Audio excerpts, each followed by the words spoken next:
Hello, this is Storybooks channel. New videos are posted every day. Subscribe and click the bell. The summer was cold and very rainy. Clouds became a familiar sight for its inhabitants. The village was located not far from the city, so it had a comfortable infrastructure and the charm of nature. In the center, two large stores, church, village council, and around the boundless fields with wheat, tennis forest, a beautiful rivulet. Through the village past the railroad line, once a day a suburban train rushed past. All day long the little station was lively. In winter women carried pies, donuts, freshly baked kindling to the trains. In summer there was a trade in fruits and vegetables from the vegetable gardens. Peter, whom the whole neighborhood called no other name than tractor driver, stopped near a familiar peddler to buy some seeds. He was on his way home from work from the village garage. Today he had left his mechanical horse for maintenance. It felt strange, as if he had forgotten something. Never left a man behind. But I'm going to my tractor as if I had no hands, he thought, as if reading his thoughts. Adriana, handing him a bag of seeds, wryly remarked what kind of people came to see me. And on my own 2 feet, I'm faint, but not sarcastic and baba. The tractor driver snapped at me. All you want is to talk, no matter what. The main thing is to scratch your meat. And I'm like a bone in your throat. To all your female tribe. Why did the head of the tribe smirk? Because I haven't married any of you. So you're angry. Have you forgotten that I'm living with a man? What do I need you for? You forgot that only the night before last you broke into my house. Asked me about our tender friendship last month. I whispered in her ear. Are you silent? As burn with this man, starting with 100 grams, so you fly to me. You won't forget the path. Adriana frowned and turned away from Peter. Peter was the first guy in the village. Tall, broad-shouldered blonde with blue eyes and curly hair. He could play the guitar, too. The girls were standing in line. Anyway, he's a good guy. He tasted a couple of seeds. They're good, Adriana, but don't be mad. Get on with your life and you'll be all right. He looked up at the sky. Looks like the clouds are coming again. It's raining. Have a nice day. I'm tired today. 2 weeks ago, we worked like hell. We slept in trailers. The foreman told us to go home and gave everyone the day off for tomorrow. Despite the fact that the time was over 0 o'clock, no one stayed. We quickly packed up and got on the road to our native village without any accidents. With dreams of a cozy bed, soft pillows of his blood, and you with your nonsense to the working people and your eyes only poked at the departing man. And he and Seeds leisurely wandered along the village houses on the asphalted path. Then he turned to the field pipe and quickened his step. The approach of bad weather Peter felt in his gut immediately began to catch his bones. He sighed heavily, lamented the fact that there was almost no heat this year. He closed the wicket behind him to the fiddler and entered the house. He lived alone. He went out with a lot of girls and got married late, already over 30. But the spouse to marry wanted a city life, prosperous, bright, and she ran away with a visiting small businessman who brought fresh bread from his bakery to the village store. How did Jenna live? He didn't know now. Pride didn't allow him to ask, and there wasn't much interest. During 5 years of married life, he had become familiar with her character and preferences. His wife tended to idleness, loved money and entertainment. Where did the simple-minded girl get such a craving? Take a wild guess. Peter felt sorry for her at one time. I thought she was miserable, but she's a sly fox. And she turned out to be. Before he met her, he was working. He quietly ignored the laughs of his coworkers. They called him eternal. That's what they called him. He was almost 38 years old, and he was still single. His parents had long since passed away, leaving him a good house on the outskirts of the village. Right behind him, a clear river and forest spread out under the enemy. In love with fishing, Peter used to leave his tractor at the house and rush to primitive places. For rafting on the river, he had a boat, and for fishing, he had a whole fishing arsenal. Fishing rods, hooks, and spinning rods, a comfortable inflatable mattress, a kettle, a folding knife, and other utensils. And there was no greater joy for a man than to fish away from people. Such a journey of a few days would inspire him for a long time. Or that passion for this hobby, tired and satisfied, returned. Peter homeland. And then the man began another hunt and hunting for skirts. Peter had different and country maidens, blood and milk and city skinny fugitives and figure skaters, thick lips and pumped in all places madams, and mademoiselle's female tribe reached out to a strong country man, stately with a powerful torso, wiry muscular arms. Peter was a titbit for voluptuous or lonely ladies, and his appearance was textured, strong-willed chin, golden curls, open forehead, clear blue eyes and teeth. His smile left no one indifferent, and the tractor driver's soul was wide, as they say. He could go for a walk. He could play the harmonica to make mature women cry and tango with young girls. In general, it could seem that he was an inveterate heartthrob and Casanova. But no, just did not look into the soul. He was clinging to his pants and human gut little. Babes were interested in and did not guess his partners that this brat has long been longing for true love. He wanted to start a family and bring up children. In his yard lived an old greyhound Alma, abandoned in the forest in winter by city hunters. And at home he sheltered 3 cats, striped, red, and white. And Peter loved children very much. Couples left their offspring for him to look after. Peter sat with them like a babysitter, while they went to the movies or went shopping in town. He added so that all the village children, when they saw him in the street, stretched their hands to the giant. After all, he could ride on himself and play catch-up and toss in the air, but he could not meet his woman Peter. I decided that since my heart did not twitch when I was young, now probably it was not destined. He jumped all over women, but he didn't get any serious relationships. He was alone in the yard. He came home late one night, drunk as a skunk, took a photo calendar with a famous young man on it, a photo calendar with a famous comedian, and started talking to him. I'm bitter. Everyone has a family, children, and I'm like a finger, all alone in the world. Many other things, he said. And he shed a tear, and then he fell asleep that night with a calendar in his hands. And he dreamed as if he were near the windows in the field on soft blood under the trees in the shade. 12 o'clock, and his lunch is next to him at a clean rehearsal. A strip of black bread young, green with heads of onions, radish, and also scatter red boiled potatoes, country eggs, and partisans, thin slices of lard with a good meat layer of fat. Lifted up and ate with appetite, considering the boundless wind skiss, the field, and the clear blue sky above him.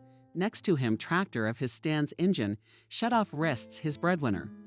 And then he sees the ears at his side stirring, and the comedian from the portrait materialized in front of him. He poked him in the chest and said, "Don't worry, remember, soon everything will change in your destiny. For the best." Peter woke up in the morning and a familiar face looked at him from the photo. The man smiled. He remembered the drunken conversation with the calendar and the dream. He'd made it. He was surprised. I talked to pictures at night. However, since that day, the longing and anxiety went away, and Peter began to wait for what was promised to him. A change of life for the better. Not really, and so it left me curious for a laugh. How could it be that things had changed for him? The single way of life became habitual, and in early September, a trainee from the agricultural technical school appeared in the village. And her name was Jenna, and she was young and pretty. Peter was 20 years older than her father. She had a lot of suitors from the countryside. They flocked to the young girl like bees to honey. You'd think a city slicker was new. It's hot, I get it. You can't get them with pressure. I made friends with her. I drove her in the morning on a tractor to a distant mill, and in the evening picked her up and took her to the village, where the chairman allocated her a room at the village council. One evening, Peter picked up the girl, and before getting into the tractor, they stood in the field for a while, admiring the red-pink sunset, the first stars and young ones sunning themselves in the sky. There was the scent of herbs in the air and a special autumn silence.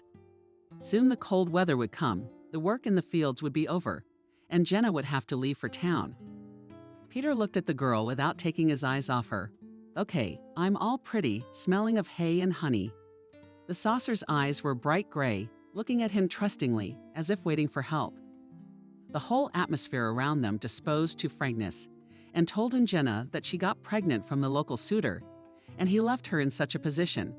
She cried, hugged him tightly, leaned her head on his shoulders, and such a romantic mood swept over the man that he pressed the girl to him, gently stroked her shoulders, and kissed her on the lips. The man was afraid to frighten her away, and that state of happiness, which seemed like a misty haze, encompassed him, fell evil into his heart. The hope of a normal family also appeared. A nobility surged up in him, and immediately he offered the girl to marry him. Jenna didn't seem surprised. She accepted easily, and Peter's coworkers were genuinely happy for him. Well, at last you were about Koltsov howling, so they sang at his wedding as if for the last time. The celebration turned out to be wide and hearty, and the young couple's life was going well at first. Jenna told her husband that the pregnancy had terminated. It was due to stressful experiences. It was only later that Peter found out that there was no such thing at all, and all the wife to marry. In the city, she was teased for saying that she had collected all the beds, but had not found a husband. So she decided to rub their noses in it. She saw a sentimental tractor driver and immediately realized she had to take him. Then I often wondered how to take him. A young girl. I'm a fool, Peter complained. I got married once and immediately stepped on a rake. He sighed heavily and went to the window. Still, the jam was building. The rain had densely dined after a hard day's work.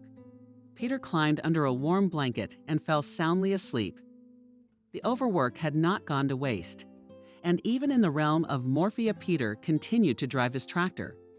Driving along a golden field, dedicated to the bright rays of the sun, suddenly something very strange happens. In an instant, the road is enveloped in darkness, appearing in the light of the headlights. The road changes as if in a movie or montage with a change of frame. Around the unsightly darkness, overboard mournfully blows the wind on the ground. The fog begins to flow. Peter looks back, none of his own are there, as if dissolved, and the lights of the village behind appeared. What is this attack? A reasonable explanation comes to the man's mind. He got weak and fell asleep, and that's what he saw. He starts the tractor, turns around and starts moving back towards the village. He pulls up, and again there's a mystery. The scenario repeats itself. Darkness all around in the light of the headlights, bushes, and behind. Peter turns off the engine, takes out a bottle of water, splashes it on his face and head. I don't understand what's going on. It's like believing in an evil force. They're taking me around in circles. The clock is ticking, and I am stuck in one place. With such thoughts, Peter left the tractor and went home on foot. He collapsed on the bed and passed out. In my dream, I saw myself walking in the direction of the village along a path familiar from childhood, where I knew every tree, sighed at the aroma of fresh grass, admired the windows of the forest in the distance. Suddenly, the air thickens around him. Within seconds, it becomes so dense that Peter can't see anything around him. He is overcome with intense anxiety. At a loss, he stops and tries in vain to see the road in the darkness. Suddenly, a woman's hand reaches out to him through the cloud curtain. She beckons him after her. A chilling terror grips the man. But like a mesmerized man, he follows her. In time, the personal veil dissipates, and he sees the unfamiliar face of the woman. She stares intently into his eyes and insistently nods her head in the direction looming ahead of his house, points to a bench near an old barn. Peter takes a few steps forward, turns around, and is surprised to find that no one is around. The man follows the path further, but it suddenly turns into a thin stream that murmurs its waters and goes right under the barn. Peter is stuck in a dream, shuddering, and finally wakes up, wiping his sweat. He was awakened by the sound of the wind. It was disturbing the poles of the ones with big tens of birch, aspen, bird cherry, and tree branches. The force was beating on the window. Suddenly, the street lamps in the whole village went out, and the light was cut off. Pitch-black darkness descended on the land. A violent thunderstorm raged behind. Everything around was shaking. It seemed that the sky was cracking into pieces. Close thunder struck, and the man shuddered. The room glowed with flashes of lightning. It was raining like a bucket. Peter couldn't sleep a wink. Anxiety gripped the downpour, and then it subsided and then intensified. I must be afraid and unable to sleep because of the deafening rumble, he thought. Suddenly, lightning struck somewhere close by. But after a while, there was a pause. The rain eased, the storm abated. Suddenly, Peter put his hand over his eyes. What's that? There was a burst across the room. A bright light, silvery white. Peter had never seen anything like it in his life. An oil painting, grandiose, mesmerizing. Very close, about 10 meters outside the bedroom window. He saw a ball-shaped, glowing object floating in the air. It was about 15 centimeters in size. The airy misty cloud moved slowly. It seemed to the man that the vision was swaying from side to side. It receded and the glow grew smaller. It drew closer and the room filled with light. Peter fell into a state of stupor. He couldn't move, but still he found the strength and ducked under the blanket, then popped out of there. Every 5 seconds, he felt that he was confronted from below by a natural phenomenon of some universal mystery. For a split second, the balloon hung. It froze in the air, as if studying the man on the other side of the ocean, and then smoothly vibrating began to move through the air. Everything lasted for about 5 minutes, then the phenomenon jerked to the side and disappeared without a trace. Darkness fell. Only the sounds of rain could be heard. There were rare flashes of lightning in the distance. The rain stopped as abruptly as it had begun. Dawn was breaking over the village. Bright pink and purple streaks, alternating with each other, lit up the sky. Dumbfounded by what he saw, Peter cautiously approached the window, opened it. The smell of fresh greenery wafted into the room.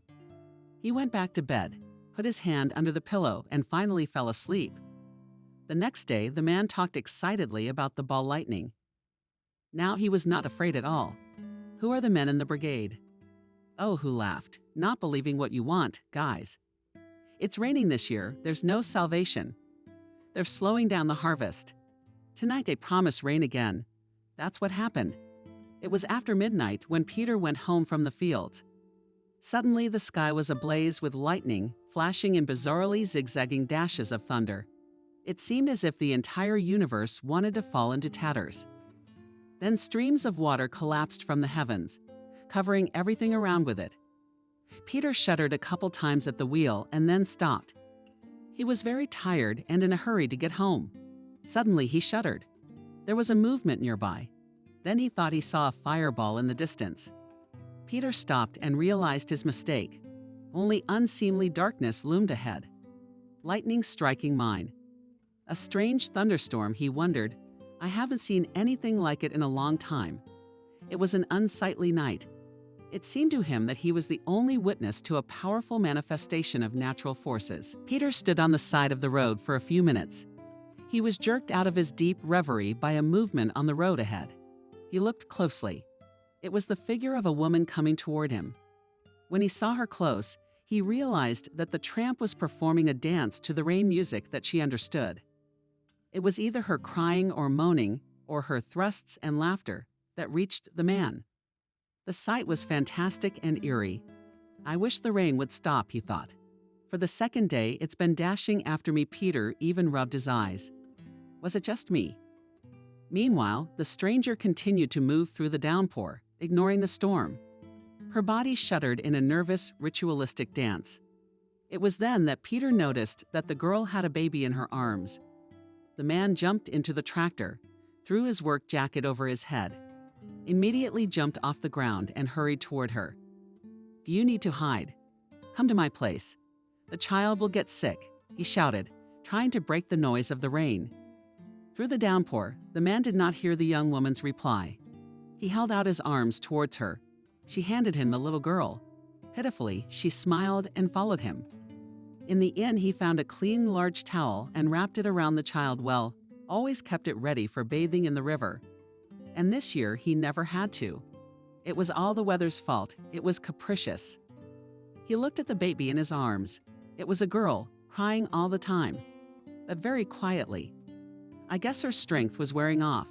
Peter drove them to his house and put the key in the woman's hands. He went to fetch the paramedic.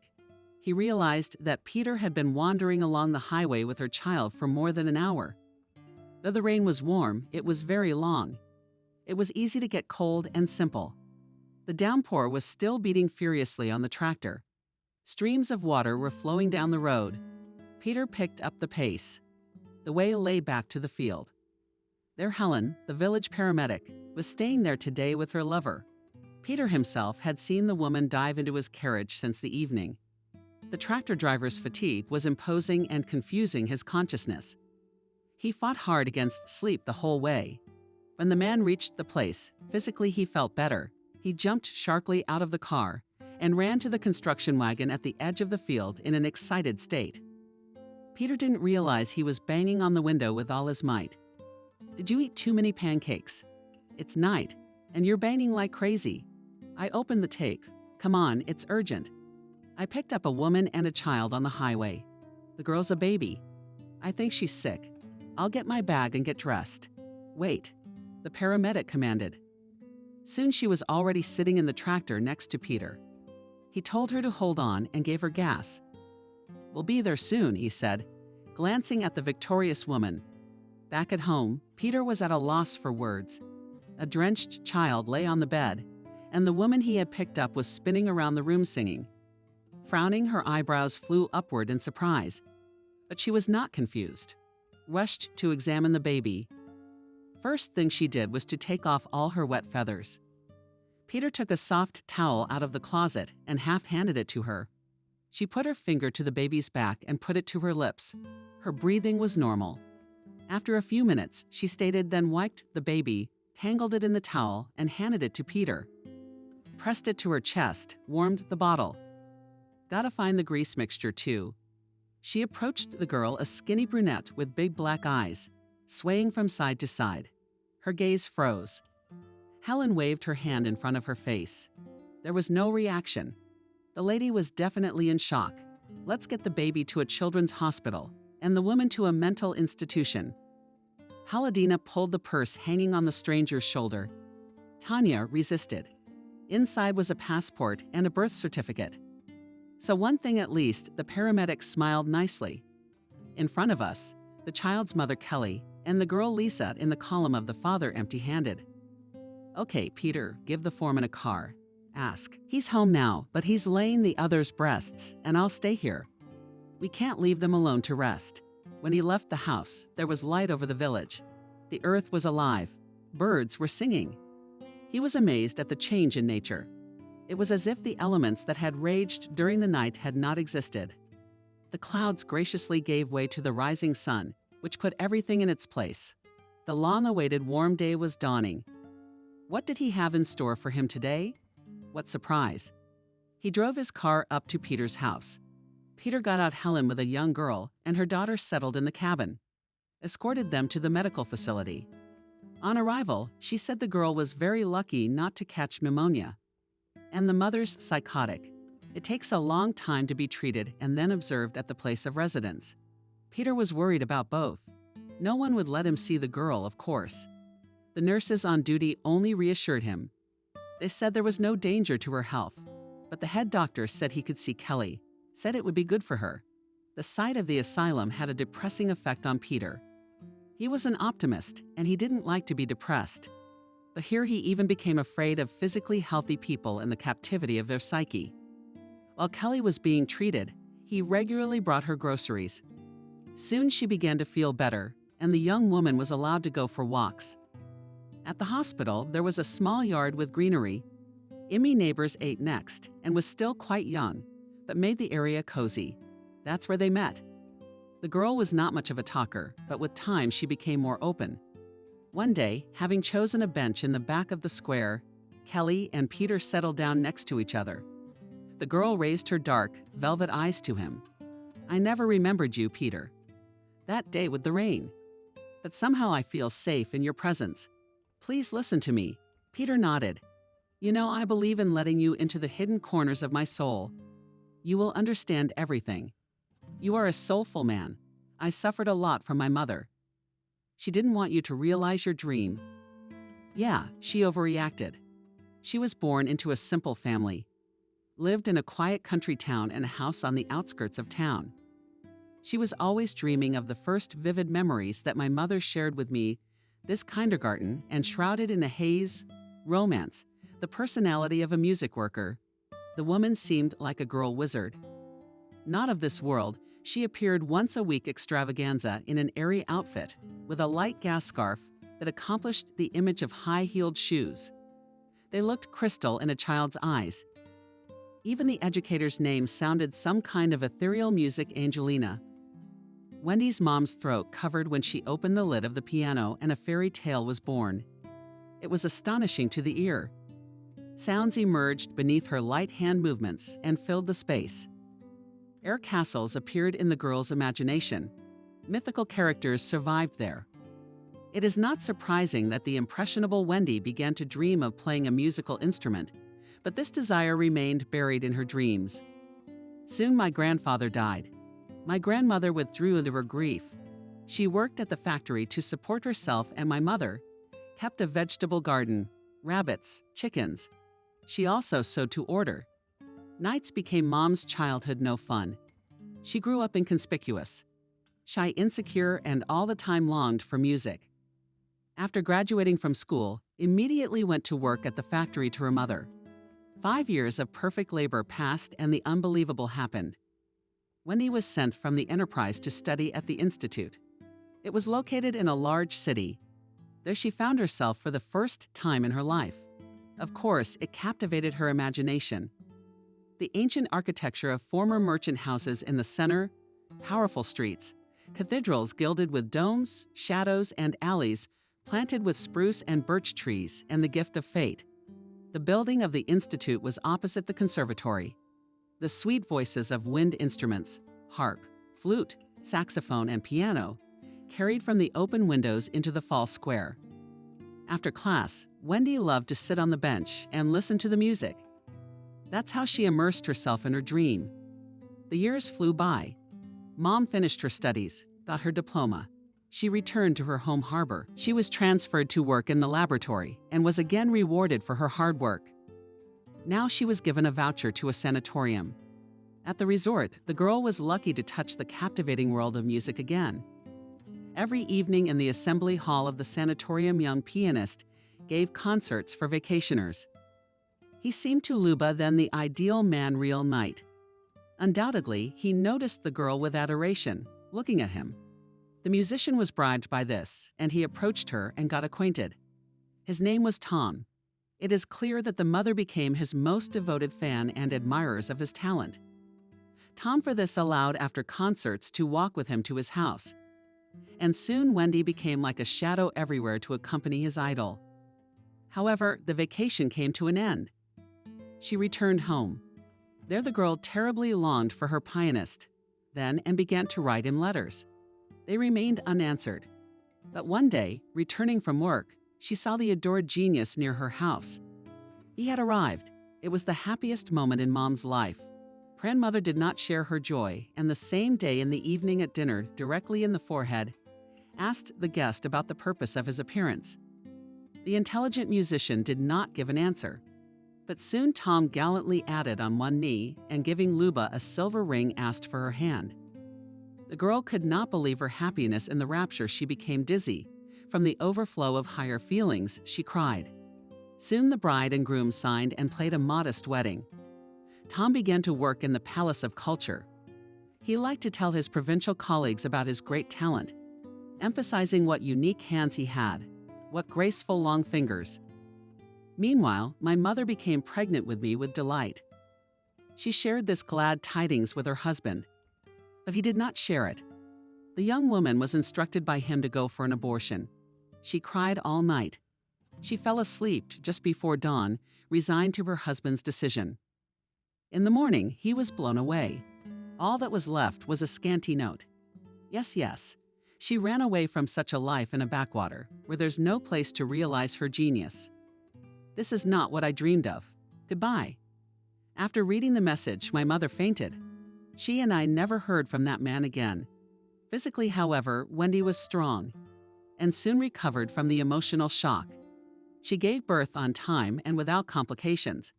It took her a long time to choose a name for her baby girl, named her Kelly. My mother and grandmother raised and educated me as if I were porcelain.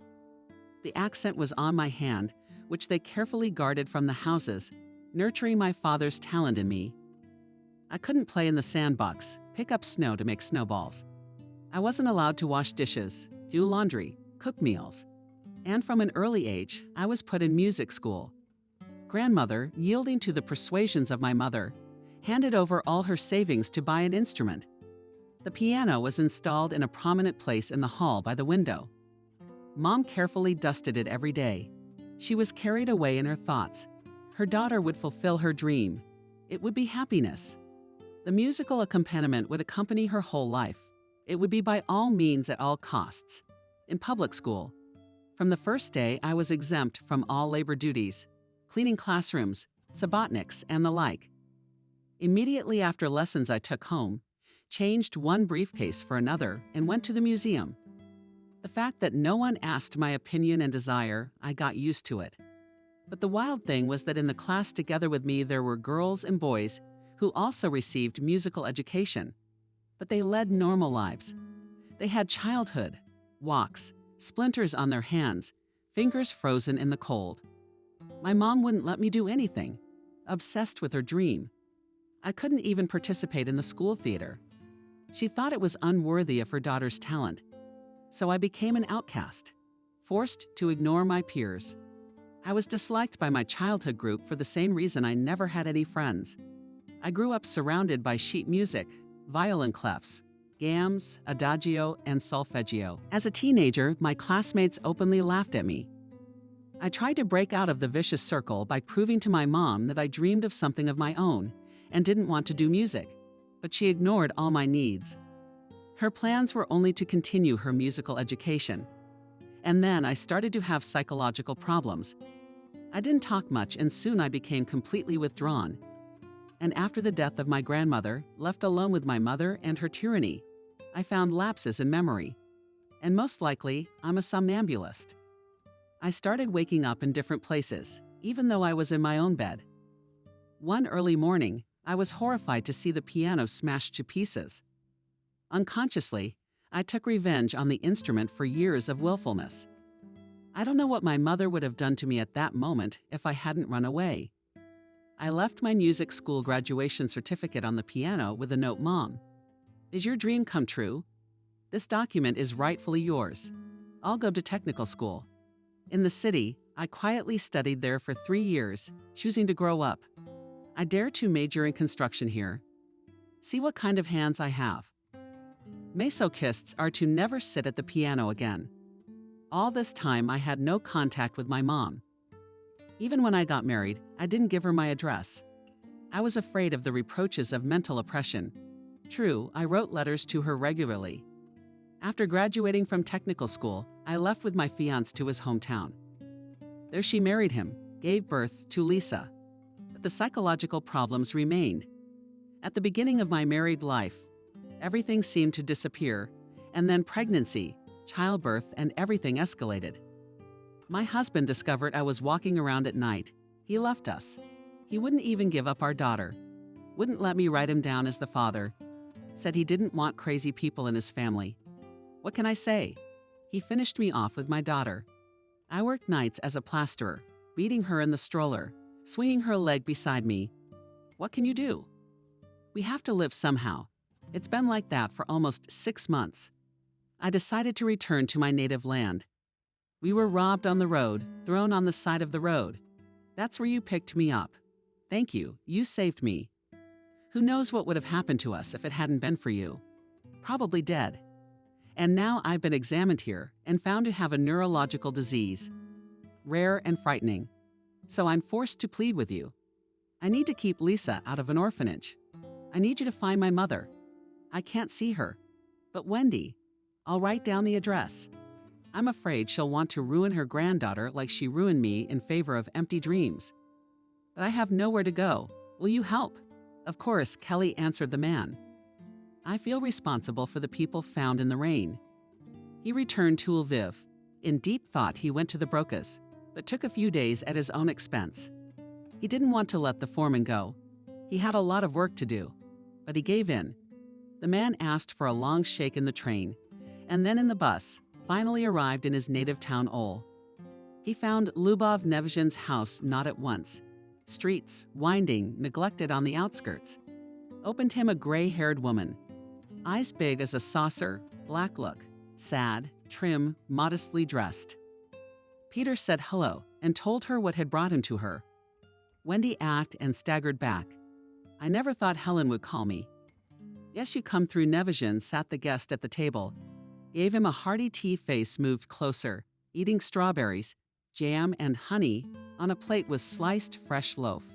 Over the conversation and acquaintance, the man learned that Wendy had as much idea about her daughter's life as she did about becoming a grandmother. She handed Peter an envelope with a letter from her daughter, but she hesitated to initiate contact with Kelly, afraid of being rejected.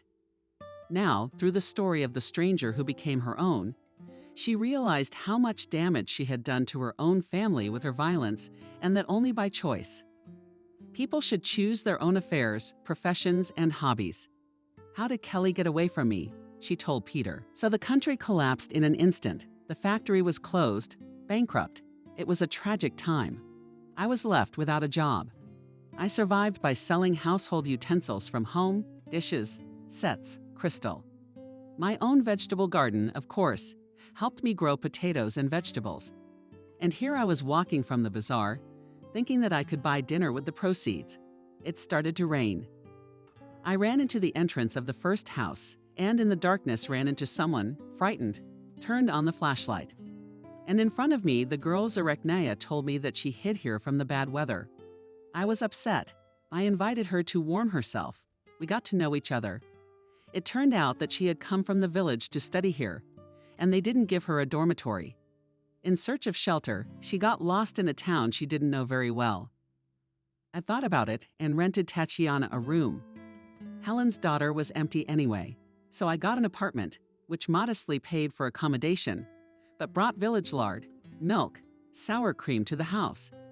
And everyone shared in the good fortune. The need receded. We became close. Tanya, she is simple, very light, pleasant in communication. She grew up in a religious family. In her room, which I gave to her, icons, left brought from home. At first it seemed strange to me that the girl prayed before meals in the morning and when she went to bed. When shall I go to get my granddaughter with you? Peter, may I? I live now, I'm not poor, and I have a pension and a job. Yes, you can go in the evening in time for the suburban, and there it's a short walk. The children's hospital is in the center of town, and the dispensary is on the outskirts. And the street will meet me. Let me take home with Hope, the woman asked. Of course, I think she's forgiven me. She's a good girl. Oh, and guilty. I cried in front of her. Wendy, will I be able to redeem myself, Peter? She looked up at the guest with sad eyes, God willing, to encourage him. He her packed quickly, arrived at the train at the right time. They bought tickets, listening to the rumble of the wheels of the train. They admired nature through the window. Wendy and Peter looked at each other occasionally and were silent. Everyone was thinking about their own things. In Minsk, the grandmother happily took her little treasure in her arms. The baby's face was smeared with something. Wendy washed her and changed into a new one. That bought on the way to communion with her granddaughter lighted her heart with joy. It was evident by the amusement on the woman's face. Peter also started a lezginka, sitting on a bench in the hospital square. Feeding from a bottle they had been given in the nursery. Soon the baby sweetly fell asleep while playing on his mighty chest, and an hour later mother and daughter came out of the central entrance holding hands, smiling at each other. But thank God, everything was resolved well, Peter thought. The women approached him. Kelly took her daughter from Peter's arms. Tears ran down her cheeks. Thank you, Peter. She thanked him. You're an amazing man, and an amazing man. That's what I would say, Wendy added. You put us back together as a family? Come on, Peter was embarrassed. I am so God's fate, smiled Nevzhin. I realized it exactly when I turned to the Virgin Mary. I read a prayer and listened to it. I can't explain it in words, but at that time my soul turned over. I started to go to temples often, hurried to the service, and fell in love with the choir. Tears flowed beyond my will. I became a parishioner of this temple with prayer. Peace settled in her soul, but not tangible and comprehensible to the mind. The strength came to learn, to love truly not hypocritical neighbors, to accept with selfishness, to fight. I spent a lot of energy in my life on the phantom dream of music. But instead of working hard myself and getting closer to this world, to participate, I went the other way. Only now it's come to me that a quiet soul is the best music in the world. Why have you joined the temple choir? Peter suggested it. Yes, I've been in it for about a year now. I have a good voice and ear. I approached them. Oh, that's the finger of God. The man marveled. After a warm farewell, he looked at the women's backs for a long time, then sighed happily, got up from the bench, and walked toward the bus station. There was his own story waiting for him there, a cozy home and a hard but beloved job. With this, the man was in perfect harmony. He loved and knew his work. And in the village, he was appreciated and respected for this. However, as usual, there is a bad luck for the old woman. Georgie had an accident in the field. He received multiple fractures in his leg. A number of operations were performed, and little by little, the man began to recover. Once, returning from the clinic, he was standing on the highway, voting. The bus had already left, and the next one had to wait for a while. It was hot June, even under the awning of the bus stop. The people around him did not pay attention to him. He waved his crutch, trying to stop anyone. There were no attempts. A gray Opel drove by, but then it backed up and slowed down. There was a girl behind the wheel. Peter regarded her with interest and appreciation. She bent over the back of the seat and opened the back door on the curbside. He stood beside her at a loss, wondering how to get into the car. Help, the stranger asked. Peter shook his head negatively. He barely squeezed in sideways and put his crutches beside him. I have to go that way to the village. He showed his hand to the thief. The girl smiled. I'll take you there in a breeze. She drove the car well, smoothly changed speeds. What's your business here? Have not seen before, he asked. Peter was intrigued. It was not often in their backwoods pretty girls appeared. The man looked at her all the way. Nice features, Greek profile, long dark hair down to her waist.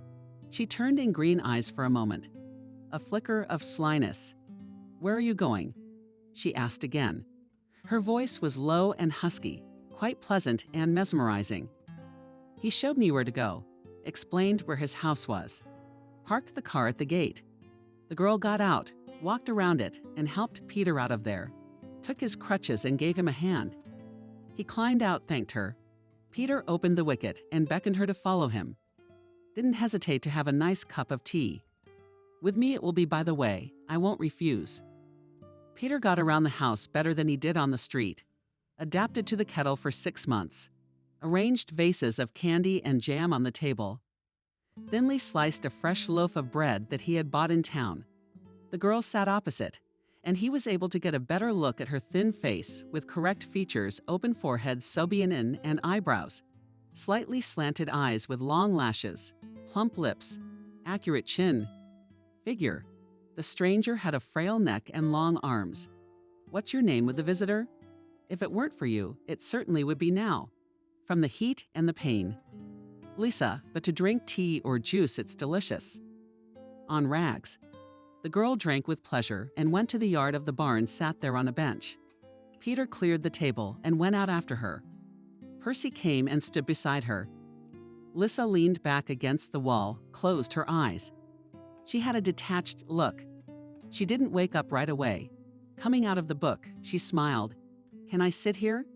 You have 5 more minutes here, then I'll leave. Peter nodded.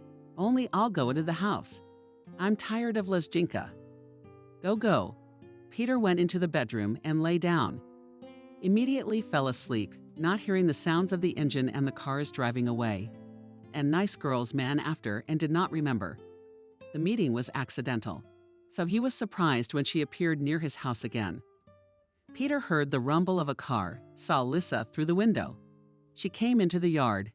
She had a large bag in her hands, which she lowered onto the porch. Peter limped to the door, swung it open. The guests again settled on the bench. A lovely slyness flickered in her gaze. She lifted her head, stretched slightly. But this is for you. Lisa stood up and opened her bag. There were groceries in there. Jorah's face stretched. What's the daughter for? Don't be shy. It's cheaper in town. Then here. And you can't go there, you can't see. The main thing is a lot. Thanks, I'll give you the money. No, it's okay. It's a gift. Put it in the fridge. Can I help you? Yeah, I can handle it. Sit down and rest. Let me see the big one. There was a lot of stuff in it. Cheese, sausage, stew, canned fish, and vegetables. In a couple of minutes, Peter's small old refrigerator was filled to the brim with them. While he was pulling everything out and distributing it, he looked at the girl through the window. Lisa froze in one pose. Peter put the kettle on the stove for some soup. He wanted to feed the girl. How did he finish it? He took out the crumbs and cut the cheese and sausage on a plate. He heard she was leaving. Till I got out of the house, I didn't know what to think of compassion. Strong girl, though. Too bad I didn't get her in the mail. But she disappears so fast, and she comes out of nowhere, too. This meeting disturbed Peter. It seemed extraordinary, even though he'd seen Lisa. A couple of times he was surprised by the young girl's demeanor of unperturbed calmness. No matter how hard Peter tried to put thoughts of her out of his mind, thinking that she might never appear. They arose again. In the evenings he sat on the bench for a long time, immersed in his thoughts. And at night he slept badly. Lisa came again. Peter was in the yard at that time. The girl smiled at him openly and good-naturedly, already as a close acquaintance. In the depths of her green eyes played the reflections of the bright summer sun. The look was warm. She said hello nonchalantly, and Peter suddenly became verbose. Thank you for your help with the groceries. How much do I owe you? It's embarrassing, he asked, stammering. Lisa looked him in the face. Please, you don't need anything, she replied. What should I call you? Oh, whatever you like. Uncle Peter the tractor driver, or Peter. It's fine, and you're fine. I can't think of anything better. Peter, let me come and sit here in your yard sometimes. It's no big deal. Come over, Lisa, whenever you want. I'm home all the time. This time she sat on the bench with her arms spread and closed her eyes. Peter went into the house and occasionally looked at her. The girl did not live in the sun under a light summer breeze. The man tried to invite her for a cup of tea, but she refused and said goodbye to him.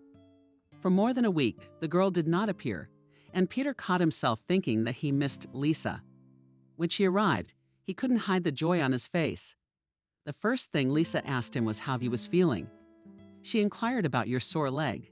I can examine it. Such interest in his problem surprised Peter. But as if under hypnosis, he showed her the sore leg. The girl took out of her purse a piece of clean cloth, some solution, paper napkins. Trust my hands, she said. Her touch had a healing power. Peter felt it at once, as if something new and unexplored, but graceful and strong, had entered his flesh. Outwardly, her manipulations looked like an ordinary massage. But Peter realized it was more than that. He could not explain his sensations clearly. Lisa came twice a week and treated him. Each time Peter enjoyed her warmth and gentle strength. He realized that his well-being was getting better day by day. Often the girl delivered groceries. Sometimes volunteered to mop the floors of the house, picked up large loads of laundry, and took them to town for washing, returning them to perfect wives. It was time for Peter to go back to work. The leg was as good as new. More was gone. The doctors, looking at the x-rays, marveled at how well the bones had fused and how quickly the right amount of movement in the limb had been restored. Peter, with redoubled energy, began to do his favorite work. He jumped into the tractor, where the sunlight fell in streaks on his loaded sheets. His oil-soaked hands started the engine on his rough face. His eyes sparkled victoriously. To himself, he would seem a hero, and he felt that any task was within his reach. Once again, as before. For lunch again, his favorite potatoes with smoked Celtic. He would leave her, praising her. Then gazed up into the sky at the clouds twisted into bizarre figures. It felt good and breathed so easily. He watched the eagle soar over the field in the hot air. Peter didn't take his eyes off it until it was hidden in the thick outermost tree, lonely, standing by the roadside. Life is a wonderful thing, joyfully said the tractor driver, drinking his favorite song. So day by day winter came. It was snowy and severe. There was a lot of work to do. Peter left the engine of the tractor running overnight. In the morning, frost promised, as usual, you can't start it. It would have to be heated. And this is time and effort. Every day is like another. When outside, pulled deeper on his head woolen cap or something from behind the gift, threw a hood on top and forward. In winter, the chairman transferred him to the snowplow so that he would not get bored without work.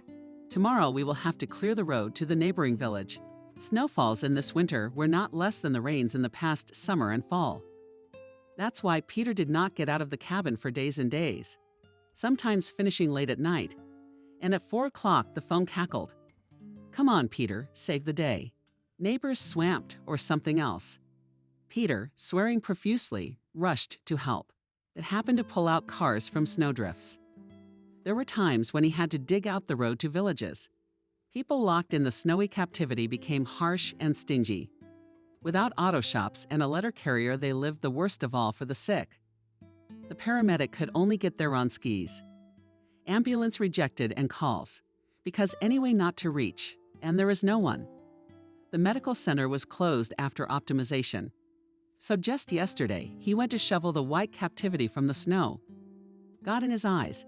Suddenly a big hillock appeared on the way. The tractor driver, with a shovel under the light of headlights, quickly dug out an old foreign car. I looked out the window and there was the driver. I shake his hand, dropped his head on the steering wheel and slept an eternal sleep. Peter called the traffic police, described the situation. I moved on. We've got to do our own thing, clean the road. Christmas is coming. The snow is hard as concrete. Sometimes I had to stand. The wheels decided to turbocharge the turbo function. The diesel tractor roared. Here we go, finally. Turned the front blade and rushed at the enemy. Snow layers were removed, and as if on oil steel blades surrendered with a squeak. Peter felt the excitement. He coped with the elements. And then the engine stalled. It's a couple of kilometers from the highway. Peter looked at the fuel gauge. Fuel's gone, stretching both tanks to zero. Not far behind the pine trees, God is peeking through. The loafers. The tractor driver rushed to it, and they're covered with tarpaulin, barrels of diesel fuel. To his joy, the car started easily.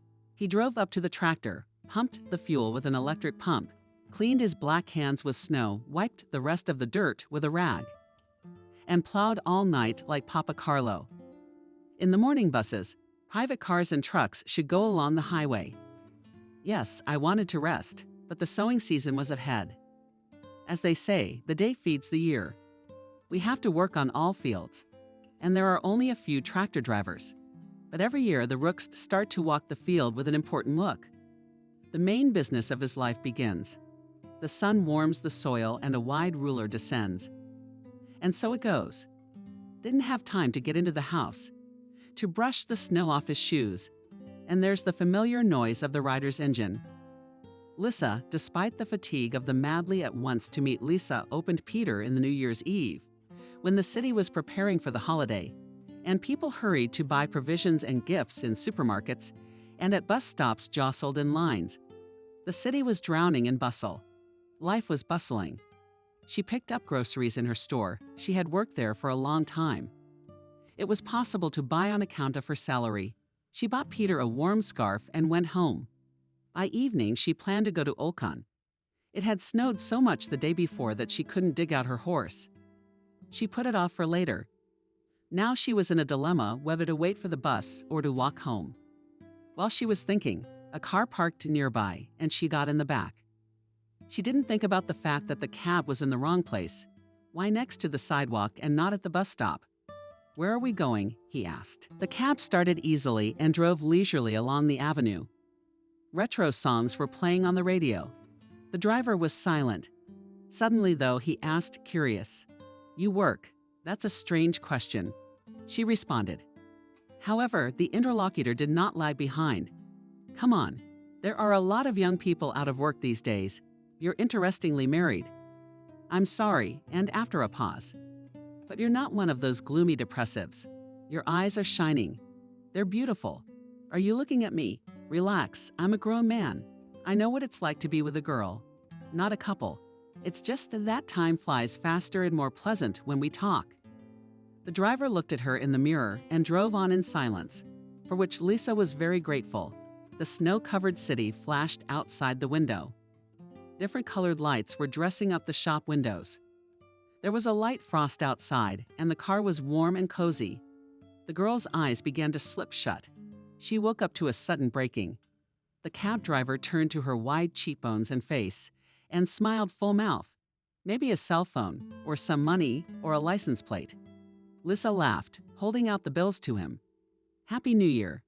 Slamming the door, she swung the wicket door open and stepped into the house. Here it is bountiful, warmth, and coziness close at hand. "Are you here yet?" Grandma Wendy knew how to guess her as far as she could. "I came to get some goodies for the table." "How are you doing?" "I've been beating myself up and feeding myself, and looking good in the yard. I'm going to the old ladies." "Whose street parties?" "It's not the month of May. You all quarrel, freeze, and something. And looking for adventures on them. It's not without that. You're bored with just one dog." "You're not alone, Grandma. You have me." Lisa walked over to the woman and fixed her shoulder-length hair. "Aha, she's always missing. Can't even wait for you after work." "Yeah, I can, and I just got asked out on a date." The girl decided to switch her grandmother's attention from grousing to pleasant topics and told her about the cab driver. "Lisa, it's common knowledge. You're irresistible. So it's no surprise that a man would fall for you." "Oh, come on, the cabbie's a one-time thing." "Why don't you tell me who you're going out with? You know them all." "What's the topic of discussion? You don't respect gossip, do you?" "Order?" "No. My granddaughter's on our street." The other day, some dashing teenagers toppled a bench at the end of the street. Bins by the roadside are full. The queen of the family is stirring things up, like they're rocking the whole thing. They're making noise. They're smoking. Keeping the yards awake. We gotta do something. And the other socializing needs to be active too. "You're my grandma." "Since I stopped singing in the choir, I'm busy with social interests." "Yeah, Lisa without them. I don't know how I would have lifted you up. My neighbors helped me. We had such a friendship. We overcame adversity together. We had no men. We became like family to each other. As now I remember my terrible days as I hugged you, pressed against your cheek and closing my eyes, began to breathe, forcing myself deeply to calm down. Tears choked me. Only in you I felt my soulmate. Two lonelinesses found each other. I thought then, what should I do with her? What kind of parent am I to a baby? Life has shown me that no daughter of violence has tortured me. Will I be able to keep my granddaughter from ruining her life? Good, you were calm. You sang peacefully in your sleep and smiled as if you were helping. My heart was clenched with pity, love, and love on the first day that you and I were left alone. I was in so much pain that I carried you into the bedroom. I laid you on the bed and opened your warm balls. You didn't move. The dream was sweet and not vicious. I lay down beside you and forgot myself in an anxious guidance in my head, one by one heavy thoughts about how to lift my granddaughter. That pension was small, and how much was required? Would I have the health and strength? But I wanted so much to help you. I wanted us to be a real family. But in the middle of the night, you cried loudly from emotional distress. The question of what to feed the baby had completely slipped my mind. I frantically remembered who on the street and in which house had infants. Right across the street lived my age Maria. A couple of times we were brought together by fate. Daughters studied at the same school. But as it often happens, they were very different. Her fate was still that, however, still eventually settled down. She married and gave birth to a son. She got a strict, loving spouse. She turned out to be a good mother and wife. Then, leaving you hungry on the bed, I rushed to an acquaintance and knocked on her house. "Who's there?" "Did you hear a sleepy voice?" "Maria, forgive me for being an old fool, but I'm having a force major, honestly." "It's you, Wendy." "Wait. I'll be right out. My people are asleep."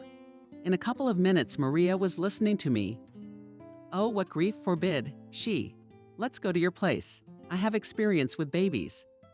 Now only the formula is intercepted we have sometimes when feeding. Even though there's plenty of milk. Sometimes he'll be gone for a while, and he'll be hungry. Look, I made a suggestion. She's the one we don't have enough of sometimes. Why don't we feed her to yours? Yes, of course, thank you, I said. I thank you for your care and kindness. Maria has really helped a lot in taking care of you. You know her, the woman is full of energy. And somehow, without too much pathos and loud words, she became a friend and counselor for us. I watched with admiration how Maria managed her family and did not neglect us. She would bring us milk with our wives, change diapers and rock us and sing us a song. It was always a great help to have you with me. If I had business to attend to, she'd take me for a walk and give me a bath. All in all, she was a woman of gold. One night, after I'd put you to bed, I went to get her and asked her to go for a walk. She was also free from domestic chores, so she gladly agreed. A passerby along the policy. We got to talking. Maria, I look at you and admire you. Everything in your hands is on fire, everything in your mind. So much fire in you. Why are you alone? Yes, how can I tell you? You remember, my hand was separate and kind of family-oriented. I lived behind him like a stone wall and never knew any trouble. He brought good money into the house. He loved my daughter and respected me. And then everything happened. He went to a sanatorium for treatment, and there he found a young nurse who offered herself to him. And he couldn't resist. He didn't refuse. He went to her. They lived well at first, until the hammer ran away to someone else. Genya, someone came to his senses and came back to me, and I gave him my resignation, and I didn't accept it. I can't live with such a man. Wendy, don't think I'm so proud, but I don't have a heart for him. I'm burned out. There's no point in such a life, only not to fire myself, and so the road to his grandchild is open to him. I don't hinder him. He looks at me with his eyes like a beaten dog, and I feel sorry for him, but I have no love for him, and his deed is always in my memory. Thank God I'm lucky to have a son-in-law. He earns good money. Now he's saving up for an apartment, so he'll bring him into the family and they'll live separately. And I will only have a guest spot, she laughed. And you won't be bored. I asked, you grew up with them. Come on, Wendy, they'll still hang out at my place, as they say nowadays, and kiss at the same time. And I'll make them even better guests. When a son-in-law lives with his mother-in-law and doesn't complain, it says a lot. Yes, Maria, you managed to find a common language with him. And I'm unhappy, but I failed as a wife and a mother. What are you saying?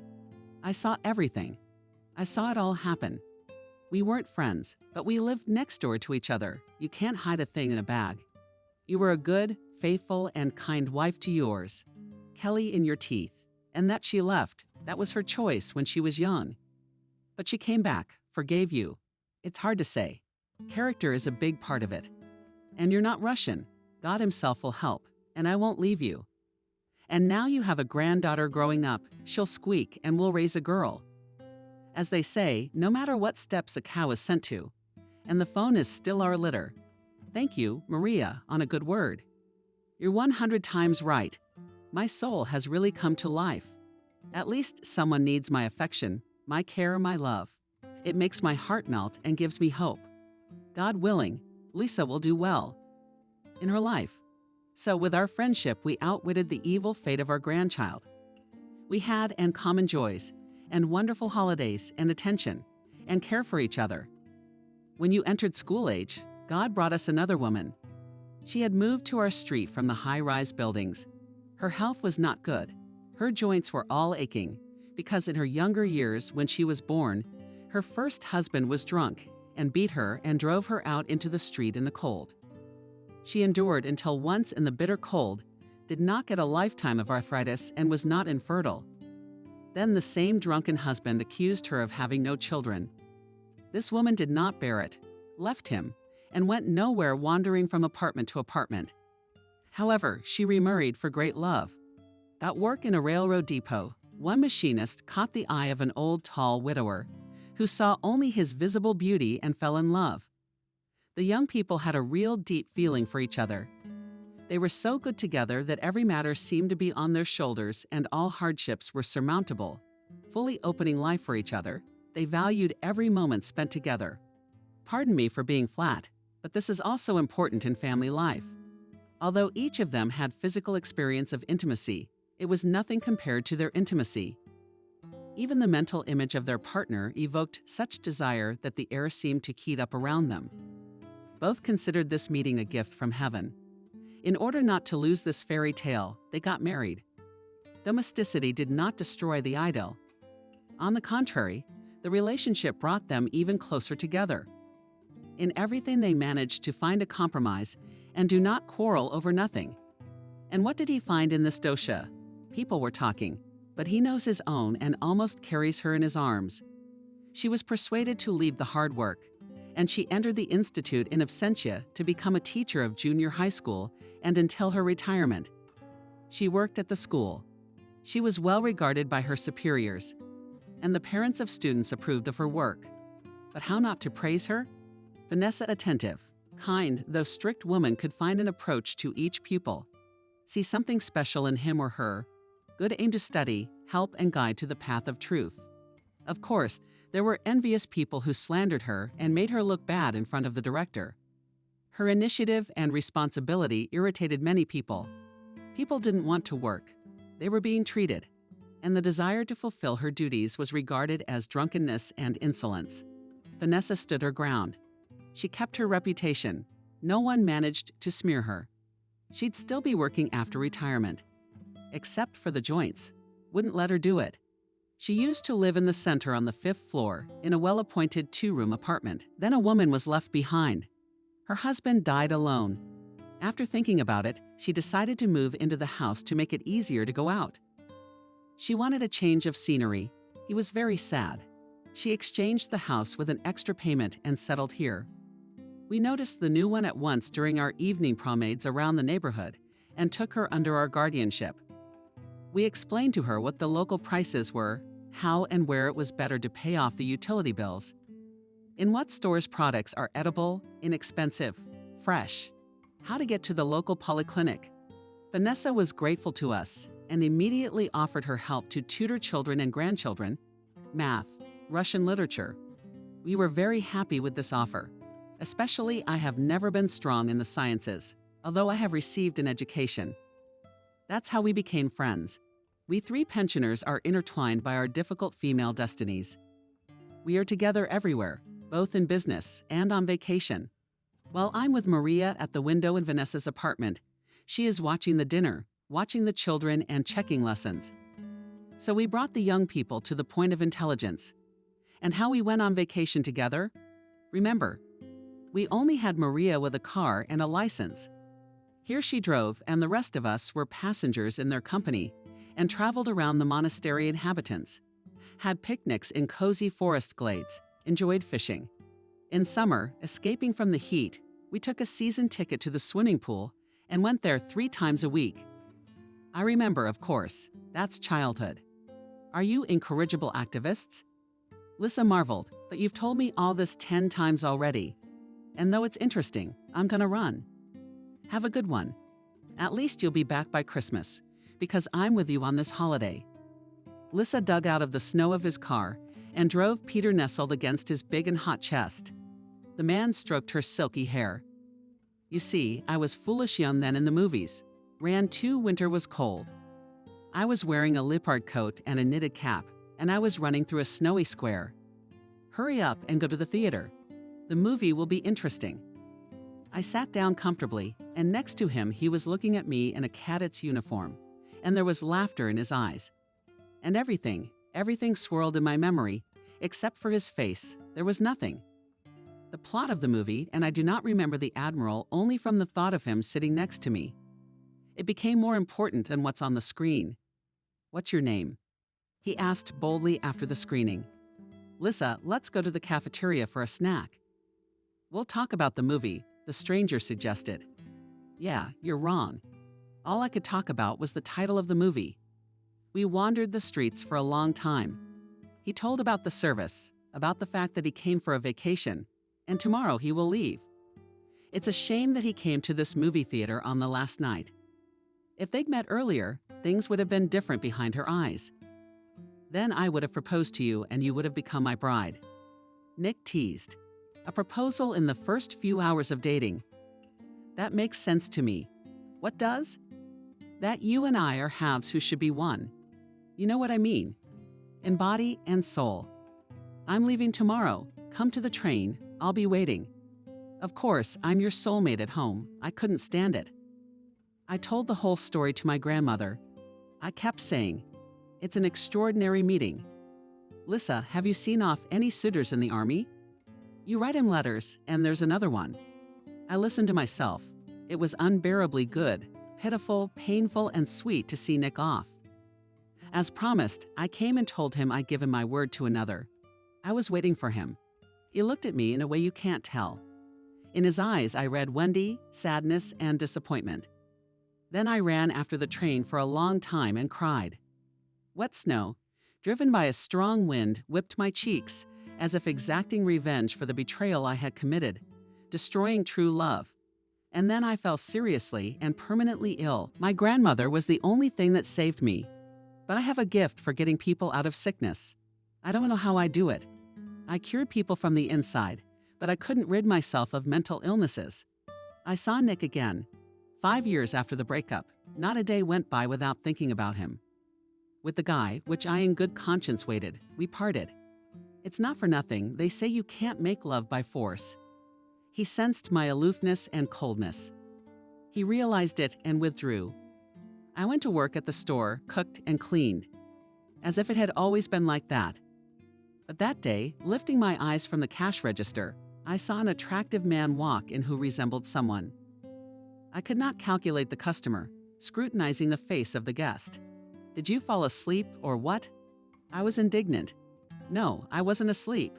I recognized the man as Nick. He came closer, still the same laugh in his eyes. Yes, he was. He's handsome, well-groomed, smiling. Dark brown hair with blue eyes, masculine face, straight nose. He looked in my direction. Without hesitating, he glanced at his watch. 7 o'clock sharp. I'm waiting for you near our movie theater. I'm dressed for parade and in a joyful mood. I flew excitedly to my date in a new raw crust dress imitating a lotus flower. Even high heels couldn't keep me on sinful ground. It was like I was arguing. Nick stood with a bouquet of roses. He held them out to me with the words, "Sans, here we go." And then we walked into the movie room. Again, I didn't understand what the movie was about. We kissed in the dark, and then we ran away. He took me to a restaurant. Champagne, gourmet appetizers, fruit, hops were going to my head. Then he began to tell me about himself. After college, he signed up for contract service. Divorced. He was embarrassed a second time. I was horrified, and he laughed. Frankly, it wasn't as serious as we had made it out to be. I hoped we would meet again. I kept looking into my favorite eyes between us melted years of separation, as if we had parted a couple of hours ago. And he's still the same with his eyes mixed in, with a crooked, ironic smile, with a loving heart open towards her. How much is he hiding inside of him? There's no telling. From then on, we never parted again. He came to the store, and we, as if stupefied by the first sense of teenagers, wandered the streets, went to cozy cafes, looking for privacy and a corner there. Grandmother, feeling guilty about our former parting, and in my affliction after him read my sweet granddaughter, "You seem to have blossomed with him. Grab happiness while it lasts. You're really two halves, but don't live in sin. Get married," she said. Soon Nick moved me into his apartment. Grandmother cried then, but let me go with good wishes. For a whole year, the sweet dream lasted, and I didn't want to wake up from it. I didn't believe it at first. It couldn't go on like this for long. I waited for his displeasure, his fated gaze. I cooked it wrong, stroked it wrong, said the wrong thing.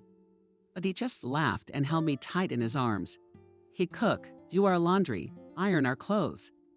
He liked to look at me when I didn't notice it, said he admired my every movement. I was shocked. How experienced and wise he was. He gave me bouquets and gifts for every occasion. We've only seen them from our husbands as daughters-in-law. Happy West Side colleagues at the store. And recently I began to notice that Nick was looking for solitude. He's become pensive. I talk to him, but he doesn't respond. He's in his own head. He seems to be paying attention to his face. I don't like to hear them ask questions. Allah, so as not to offend. But I'm curious. I asked him if he was in pain. No, he says. Everything is fine. The nose of the machine in his beautiful eyes went out. At the beginning of summer, before we met you, my grandmother invited us to her birthday party. She made a cake and salads. And suddenly Nick said sadly, "I can't go to the service. You go alone." We went to the store together to buy a present. We picked out a beautiful handbag for Grandma. Nick walked me to her house. On impulse, he hugged me, pressed me against him, stroked my hair very gently. It felt like some important words wanted to come out of his mouth, but he didn't say anything. "It's okay," I asked. "Careful. Everything is fine. Go and tell Lyubov Pavlovna." A bow and congratulations from me. "I have to go." He sighed heavily. On duty, Nick kissed me and stood in one place. Until I walked into the yard. It was a birthday party. Grandma's birthday party was very heartwarming. Gathered all her acquaintances. Loyal friends from the plant colleagues came and neighbors' congratulatory speeches, wishes. Then we were left alone, remembered the bright moments of grandmother's life, and just talked about everything. I cleaned my room, washed the dishes. Back in my and Nick's apartment, deep in the night, there was a strange silence on the stairs. The key clicked in the lock. I realized my lover wasn't there. I rushed to the phone, dialed my grandmother's number. Nick had left me. That can't be. Gone, Grandma, left. Gone, and the note.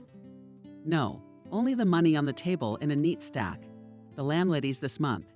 How could it be? It was love, like in novels. For a long time, I hoped in things to find an explanation for Nick's departure. The letter, the note, the shuffling, the books, the magazines. I realized it was in vain, but I had hope. I called him at the unit, and they said he quit. I couldn't understand why he'd done it. Everything was going so well. Weeks and months passed. I lived in the dark. I didn't even know where the man I adored was. Was he alive? And then yesterday, on Christmas Eve, after a hard day's work, my colleague Anna called me into the back room. "Follow me, sweetheart. I got something to talk to you about. I'm looking at you, all gray and transparent. You don't eat, you don't drink.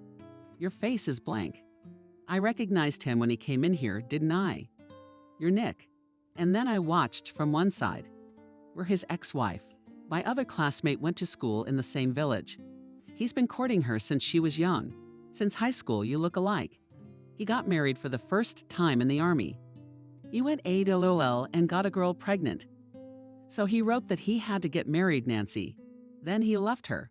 The deceit was revealed that some lady commander wanted pants. Together, they fooled Nick. He went back to his place with his girlfriend. They fell in love again. They lived and broke up. Nancy was pretty. Her beauty made her hot. Sometimes she fell ill with richer men. I found out from the right people. He came back to live with her. When I heard that, I almost fainted from sobbing. Lisa, and leaned against the wall to keep from falling down. Anya, meanwhile, had smothered the cigarette butt. My tender jars rubbed them under their noses for a long time and continued. That one got sick a lot, say here, he decided that he should bring her to the end. You were ashamed to say that, weren't you? I believed her. She always had up-to-date information on all sorts of things. The girl had acquaintances and friendships in the city and beyond. And the lady from poor and rich circles communicated with her. She knew how to listen attentively and was generous with the truth. And Nick has a compassionate nature. That's his style. In the end, she said, don't tear your soul out. You can't get it back. And don't take offense. I don't judge. I would have done the same thing myself. Well, maybe I would. I didn't argue. Thank you. At least that clears it up. Worse than not knowing. And that's why I've given up looking for notes or signs. Now I have to get used to living alone. So I came to you for comfort. My soul still hurts. Oh, Lisa. I held her close to Peter. Why didn't you say something before? My leg was as good as new. I could dance. And you're the one who flew in. Yes, it's hard. I remember the time we spent together on New Year's Eve decorating the tree and dancing under it. I used to bring you branches from it. Remember, I used to put them in a vase and decorate them with candy. You don't have any toys, but I brought you some of the ones I picked out with Nick. I can't bear to look at them. I'm afraid my heartstrings are breaking. Here's a silver glitter ball. Here's a goldfish, here's a house covered in snow. The angel's gone. He bought it last year and gave it to me as a present. Look how much it looks like you. Do you find it? I was surprised at the time. I'm no angel. No, it's about looks, he continued. Look, green eyes, like your dark curls. But there's still no portrait resemblance. Objected I, but fantasized you imagined our resemblance. Of course I did. I just see it that way. I see a lot of you in nature and in things. Stubbornly stood my ground. So he took a souvenir of him looking like me. What do you think? Lisa asked Peter. Most likely as a memento. He wanted to keep our moments in his head so he could feel a piece of me in another life. That's nice. May the angels of heaven help him. Thank fate for such a bright feeling. It was beautiful. Good girl Lisa, who's so wise and wicked. Her own. Come on, Peter, let's go to my place for Christmas. I'll introduce you to Grandma. It's more fun together, you'll go. I will. Why shouldn't I accept such an offer? Peter was driving with Lisa on the same highway he cleaned yesterday. Oh well, it would be good for him to visit and useful. Anything's better than alone. Oh God, Peter. Wendy Genia shook her hands when she saw an old acquaintance on her doorstep on Christmas Day. It seems that the Creator has brought us together again in life. Do you two know each other? Lisa was surprised. So you know him even though you can't remember this meeting. This man helped us to be together. Granddaughter will tell her. Yes, wondered the man, scratching his head. So this is what grew out of that. He threw meaningfully and glanced at the girl. At the table, they discussed the vicissitudes of life for a long time. Everyone thought it was amazing what had happened in the past. But the main thing was that God had sent Lisa with her gift to the sick Peter. Everyone regarded it as a reward for his noble deed in the past and his help to Oli. Every species resembled a young woman, sighed at the same time and thought about their own. They were roused from their stupor by the sound of the chimes. Peter champagne, Lisa candlelight. Happy New Year. Happy New Year. As the saying goes, you spend Christmas the way you see it. It worked in Peter's life. He celebrated with women. That's why a news story happened to him, a very personal one.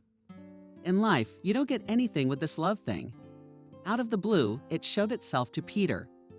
He could not think that at his age, with already established habits, he could become a groom. You lived, a man who socialized with a narrow circle of people. He got close to Lisa as a daughter from time to time with her grandmother. Sometimes the foreman would drop by the can for a beer and talk about his women. That's pretty much it. And then Mr. Great Accident, or as people believe, the creator of the universe, intervened, destroyed Peter's usual way of life, and changed the course of his life. It was all because of his passion for fishing. Peter loved to sit with a rod on the river bank at any time of the year. However, it happened in the summer, when walking through the woods was a great pleasure for a man. Green crowns were rustling overhead. Birds were counting and sunbeams were playing in the waves of the local river. Somehow he discovered a place where the lines were running. Fish, it's a rare, tasty, tender place. It was a long way down the river from the village in the middle of nowhere. The edges of these Peter knew, but never fished in this side. And so one of the villagers led him there. It was quiet and beautiful there, though it seemed wild in this place that you are alone in the world of nature. And all the tricks of civilization were only brought to life. Not only lines were pressed there, but also mushrooms and berries could be picked. It's a habit. Peter Pocket the cunning line's special feed made and threw in the cherished waterhole went. That is, in a remote place for several days. Only then on the dark, still on the slide, began to catch. In the beginning only Kara's went, and even after a week on the hand was easy. Yellow-green and finely scaled shimmering green. And then on Peter pecked larger fish stuck to any new place. Unknown to him lady is not rural, who did not know where from. He her, you see, she liked to swim here in a deserted place. All the water the lady was confused and the fish. She died once. In the morning, the man managed to fish out a couple of 3 blades. And then she was already spinning not far away, sharply bolt them into the water from the waves that she created. The lilies swayed and swam. Ah, you abyss, cussed Peter. Fool, shouted. Don't you have a place on the river? You found a place to swim. and she just squinted and splashed in the water 3 meters away from the dots. He was yelling, cursing. But it's not weak with a woman. All to no avail. Into the bushes. No, look for the whistles. The forest is big waving hotly. To hell with her. I went into the river myself with my head, all alone fish swimming, all frightened. And there and the sun was coming down, and quickly lost the river. The beak stopped, all the fish hid at depth, or on the other bank of the nest, where pines and spruces lined up in an impassable wall. But still the man was angry. A dashing lady, she's attached to him. How not afraid to climb more often made him angry, and she was getting away from a serious conversation. She was running. One of our days, a woman came to his fishing spot. It was an afternoon. Peter bathed and took a shot before dinner, waiting for the evening to end. He lay on the grass sunbathing. It was a hot summer that year. He hears splashes. Aha, the lady went into the water. He came closer. And when she came out of the water, his throat was dry from what he saw. The swimmer was all naked, like the day she was born. Well, completely naked in the clear afternoon sun illuminated her entire body large. But, in amazement, he stared at her, unable to look away. And she shamelessly straight to him, looking at his face and only smiling. Her hair is wet, bright red, she pushes it back, and the light of the sun penetrates through it. And her lips are half open, juicy scarlet, and her eyes are laughing. Light brown with a yellow cast. A body like this waiting for a man's hands and caresses. She was well built, despite her fullness, like a pussycat. Everything about her was just right. Oh, it's not far to sin, Peter thought at the time. Go away. Vision and boredom. The redhead, as if heard his thoughts, so in the nude and passed by. Into the forest headed, only everyone was looking back, and her eyes were laughing. Walking a step, Eva teased. Around her butterflies fly, grasshoppers jump. She looks at the man over her shoulder with slyness and keeps silent. A coquette. After that, the woman did not appear on the far bank. And Peter realized that she had caught his eye. He was grieving. One day he had a drink with his neighbors and went back to his house. Suddenly in the dark he bumped into someone and felt it. And she was a red-headed mermaid. He recognized her breath, felt her touch, her loose hair, and that was it. From that moment on, they were so in love, just like in the books. So he fell in love with the stranger and asked her to marry him. He found out later that her name was Nancy. The woman came to visit her relatives, a native Muscovite herself, only in the capital. Now the lady rarely traveled, but settled near her husband. She was 10 years younger than her wife. At first she sat at home watching her husband through the window when he'd come back from the fields, and then she took a job as a paramedic. Education allowed. Helen and the foreman left the village. He'd been floundering between his women for 20 years and finally made up his mind. And so that the people of the village wouldn't poke them in the eye and judge them in vain. They went to the east in the taiga. Peter was happy. Now a real loving wife. He had children, but he didn't manage to give birth. But his son from the first marriage visited Nancy, and Lissa didn't forget him. And they were welcoming and loving. Sometimes in a thunderstorm, Peter would jump up in the marital bed.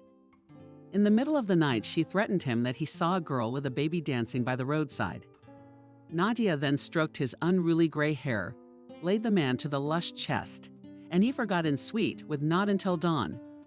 The man was lucky to marry Lisa and Lisa to become a planted father, to become and her children as grandchildren to nurse. Long her personal happiness sought, but love came into the life of a young woman. The standards of upbringing that the 3 elderly ladies gave her were strikingly different from those of today. It was hard to find a couple. Her good-naturedness, openness, naivety were taken for weakness. Often gullibility beauty used people. Her image, as if from classical literature, beckoned its appeal, but also required an understanding of the work of the heart and mind. Relationships with such a girl could not be easy, so approach her could not everyone. Meet more decent ones. There are such too believe and do not think that she is a dog. The close ones have a developed sense of self. She just won't get involved with the shallow ones. Yes, Wendy, loyal friends. I'm not going to argue. I hope God will help us, the woman replied. Only Lisa, after her fiasco with Nick, was in no hurry to get involved with men. She explained it to her elderly ladies by saying that she was busy with business and simply had no time, but then sincerely confessed to her grandmother that she had not found a man who would be to her heart, and so she doesn't want to be with someone else. But no sooner had the women burned out about it. How did they realize the girl had someone? Wendy knew a change was coming. As soon as she saw her granddaughter in her favorite outfit in front of the mirror, Lisa was gorgeous in it. The white new dress with the floral print really suited her. It cost her white textile booties. Here the young woman did not yield to her grandmother, who persuaded her to change them for classic shoes with a heel. In clothes, she preferred comfort. All bye-bye native, laughed Lisa, leaving the house. Her grandmother watched her through the open window inhaling the sociable scent of white tortoise shell. A date in the spring. What could be better than that? Good luck to you, my favorite. Such thoughts ran through his wife's mind. Lisa was always late, so she arrived at the place later than the appointed time. But the young man met her with a smile and a bouquet of roses. She boldly stepped towards him, dazzled by his admiration. And these are flowers for you. A movie or a walk? Not a movie. I do not like long then promenade. Invited the guy. I won't say no. Lisa agreed. They held hands and could not talk to each other until the evening. James was interested in everything related to the past and present. The girl he caught every word of her story, and she admired his tact, the ability to care subtle self-irony and external data. Tall of stature with a figure of dark hair and green eyes. His movements were characterized by clarity, and not hurried, but speech with precision and inspiration. He is a young, middle-aged businessman. Smart, persistent, but unobtrusively wealthy, but not boastful of his wealth, open, good-natured, and in love. Walked into Lisa's store, and from the first minute, he captured her attention and gained her trust.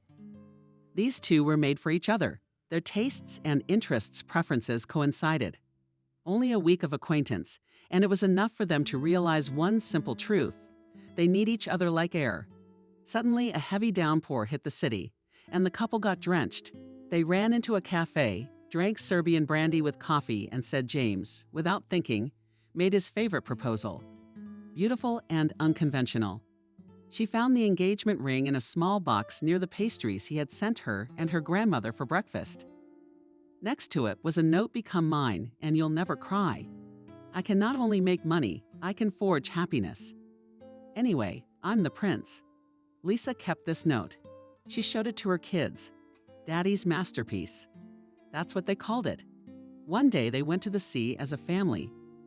It was an active family vacation with dolphinarium, then organs and jet skis. Their sons are now grown up. Sam and Martin are 15 and 10 years old. He, on the other hand, needed his independence. One night, both boys went to the movies. Nearby, but without their parents. James and Lisa didn't waste any time alone with each other. They went for a walk by the sea. The sound of the surf and the sun coming out overhead. Peace. I'm frozen far away from being within sight all the time. What poked Lisa's husband on the cheek? She wasn't surprised. That's what he's all about, James. Next to her, he's always the brave, lovesick boy. Lisa looked at him warmly. She walked to the shore, looked into the distance. There were footsteps behind her. She turned around. The wind played with her hair and it fell on her face. Behind them, she couldn't see who was in front of her. The strong gust had died down. Standing next to her was Nick. Lisa gasped in surprise. "What are you doing here?" "Yeah, I'm at work." He was embarrassed, nodding at the rescue machine. "I've been watching you for 3 days from afar." "You're happy, I can tell. I knew even then that you'd be fine. And you weren't wrong," Lisa confirmed it. "How's your wife and kids?" "Yeah, I'm alone. It's a shame, you're a good man." "I'm sorry, it's time." "Yes, I know they're waiting for you. Take it." He clenched his winning fist. In the palm of his hand was the New Year's angel. "It's yours. Thank you. Keep it as a memento. That's what I wanted you to think of me when you looked at it. And forgive me if I am grateful to life for our love. But I don't live in the past." She gently squeezed the man's firm fingers with her hand, covering the figurine. All the best. Lissa stepped around the man and walked confidently towards the waterfront. There on the bridge stood James. He waved at her. Lightly he ran up the steps. She moved closer to her husband, hugged and kissed him. He wrapped his arms gently around her waist, holding a bouquet of roses and 2 popsicles of setting sun. Illuminated their silhouettes, casting long shadows on the wide sidewalk. Subscribe and click the bell. Harry dialed Emily's number for the umpteenth time, but to no avail. She didn't answer. She'd promised to let him know when she got there, and not a peep. How could this be? Well, yes, his beloved was never distinguished by neatness and commitment, but in such a situation, he even called the airport. The plane he'd put Emily and her friend on had flown on schedule, landed safely, and after that, both girls had seemed to vanish. Neither one of them answered their cell phones. He didn't want to let his beloved go on this trip. He persuaded her to wait for his vacation and then fly together. But no, alone in a foreign country, because anything could happen. He rushed around the apartment for the second day, dialing Emily's number. Then Emily, then her friend, but the answer was silence. Why do you keep looking for the 5th corner? At least go eat a proper meal. His mom called him irritated. How do you not understand? I'm worried. If something happened? The son replied. I see. It happened. The girls went out. What's so surprising? It was their first time out. What have they seen here but their shop? Not to mention their town. Well, they've gone out, and they're right to enjoy themselves. Why do you say that, Mother? Harry was snapping at me. Why should a man be suspected of every mortal sin? Who's talking about sins? I'm talking about going out in the ordinary sense. Sightseeing, swimming, sunbathing. It's all new, it's all different. It's not up to you, and rightly so. Let Emily have her fun. She'll be calmer from now on. They say that he who has not had a good time in his youth will go mad in his old age. Do you want that? Don't you know any other way of things? Does a man have to go out, either in his youth or in his old age? You don't know of any that don't go out at all. Harry was irritated, anxious, and then his mother said such things instead of calming him down. Of course she hadn't liked Emily or Mary either, from the beginning, but that wasn't a reason to talk down to people. I know all about it. I never went out much. I never had time. And I'm not that kind of person, but things happen. Ethan in the front yard, he married his Kathy right out of high school.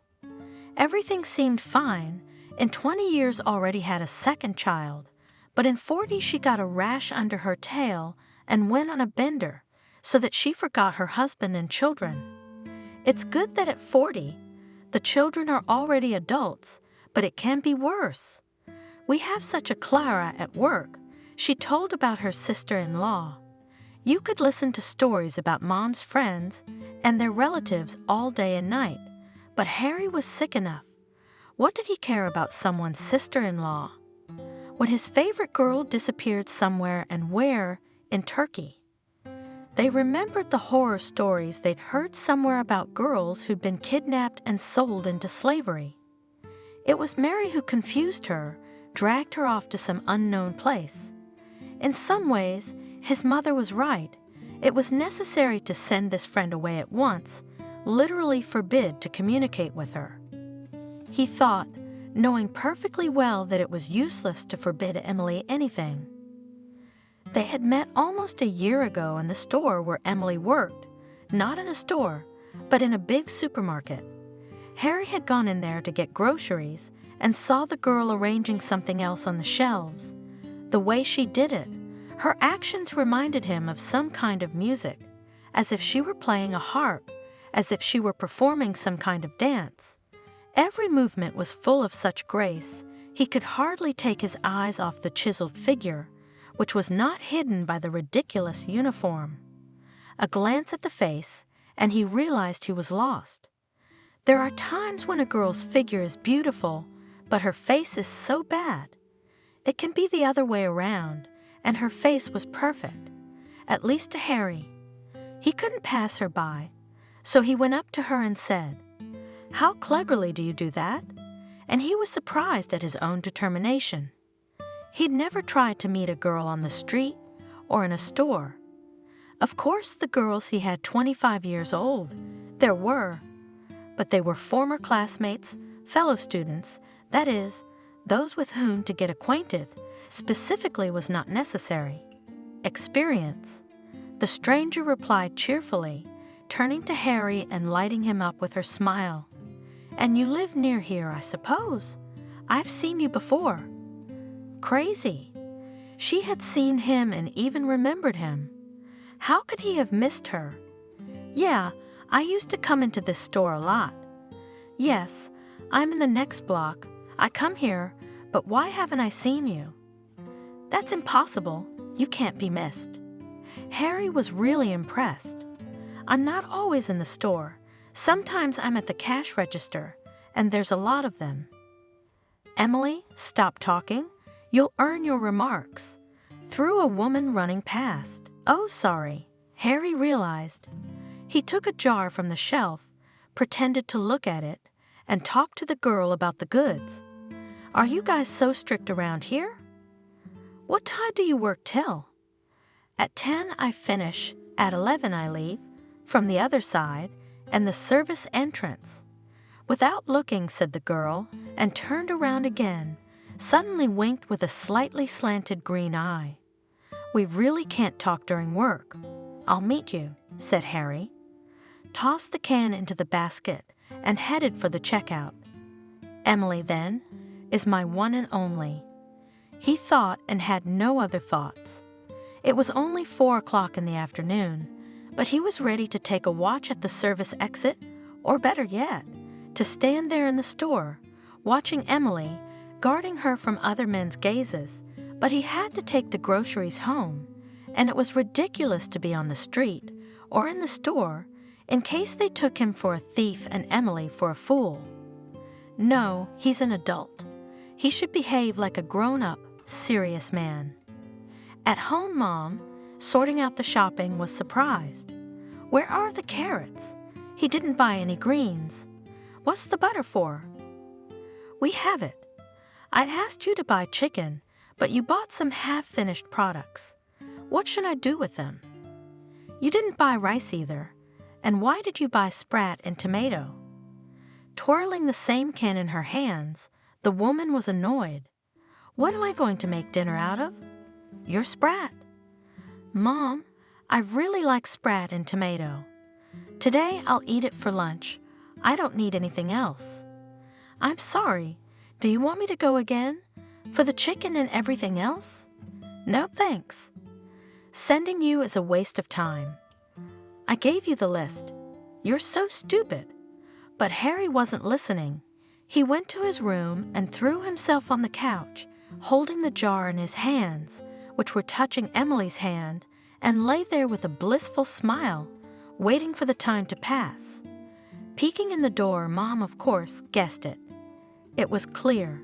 He's in love. "And what kind of sprat do you like?" "Tell me, please. Not a sprat, Mom, but the best girl.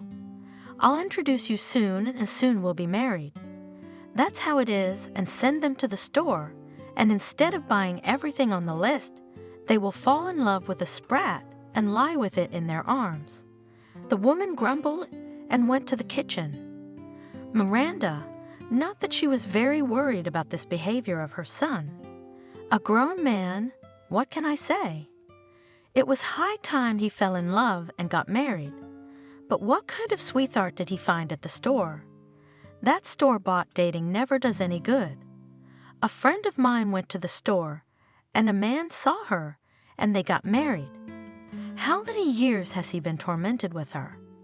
And by the way, she's got a bride for her son, Abigail, a wonderful girl, beautiful and smart, a co-worker's daughter. Miranda's known her since she was a kid, just like the rest of the family, lovely family. But no, he went to this store, and who knows how this acquaintance will turn out. And it turned out that Harry met Emily after work. Alas, she did not come out alone, but with her friend Mary, who was probably a pretty girl too, but who disliked him because she prevented him and Emily from really getting to know each other. But Mary apparently felt it was unnecessary and quickly left them alone together, and thank you for that. You must be tired. Harry asked, introducing himself. No, I'm very energetic, she answered cheerfully. And anyway, let's be on a first-name basis. We're not at a reception. The girl's cheerful mood relaxed Harry, and together they walked to her house, chatting casually. The young man learned that Emily, like her friend, came from a small town. They wanted to enter somewhere, but failed, so they had to get a job in a store. We didn't want to go home with nothing, but we didn't want to go home at all. There's nothing much to do there. We want to achieve something more, so in a year we'll probably prepare better and go to school. Or we'll figure something else out. We're not going to put the cans away until we retire. And we live in this house. We're renting a 2-person apartment on the 2nd floor. You see Mary's home. Why don't you come in? Harry, I'd love to come in, but Mary's there, and she's a chatty girl, so we can't be alone together. He didn't want to be alone with Emily, but he didn't think of anything intimate. No, he just wanted to be near her, to talk about everything, to learn more and more about her. Why don't we go and just sit somewhere? Harry suggested. I'm coming from work, and I need to get changed and clean up, and then it'll be too late, because I'm working tomorrow. But the day after tomorrow I'm off, then we'll go out, okay? So they began to meet on weekends, and when Emily worked, Harry, who worked until 6, met her in the evenings from work, always with flowers with some small but nice gift. Soon the guy already on Emily's rights, as a young man, unashamedly visited their rented apartment with Mary, and the girl herself invited to his place. Emily's acquaintance with Miranda also took place. Oh, the potential mother-in-law didn't like her son's girlfriend, and not because she had another bride in mind for Harry. Not because Emily had any conspicuous flaws. She just didn't like it, and that was all, but the woman didn't express her complaints to her son. On the contrary, she praised the girl both in her eyes and behind her eyes, in conversation with Harry and her friends. Wonderful girl, and beautiful and modest, lives far from home, and does not hang around. Behaves decently, works officially, well, just fine. She still found one physical flaw in her favorite son, but she told not him about it, but her friend on the phone. Harry overheard his mom saying, "Yes, she is beautiful, but I look at people's hands first of all, and they are not beautiful. The palm is wide, the fingers are thick, short, some kind of claws, not hands." Harry heard him, but only grinned. He didn't think Emily's hands were ugly, but rather childlike, touching. Miranda did not give up trying to change her son's mind, but decided to act stealthily. She praised her son's choice and admired the girl's beauty, but she kept telling stories about her sons, allegedly her friends and co-workers. "Vanessa, what's going on at home? Her son was so clever and handsome, but he married a guest from some village. She had a baby, and then she got a divorce. Now she wants to take half the apartment from them, and she was such a nice girl, such a sweetheart." Harry was well aware of the implication. "Mother, Emily, and I haven't married yet. We hadn't had children, so we're not going to divorce. Besides, she's not from the country, but from the city, a resort, by the way, where any apartment is more expensive than ours. I'm not saying anything about your Emily. I'm just telling you about what's going on at work. You and I have to talk about something. But what do we talk about?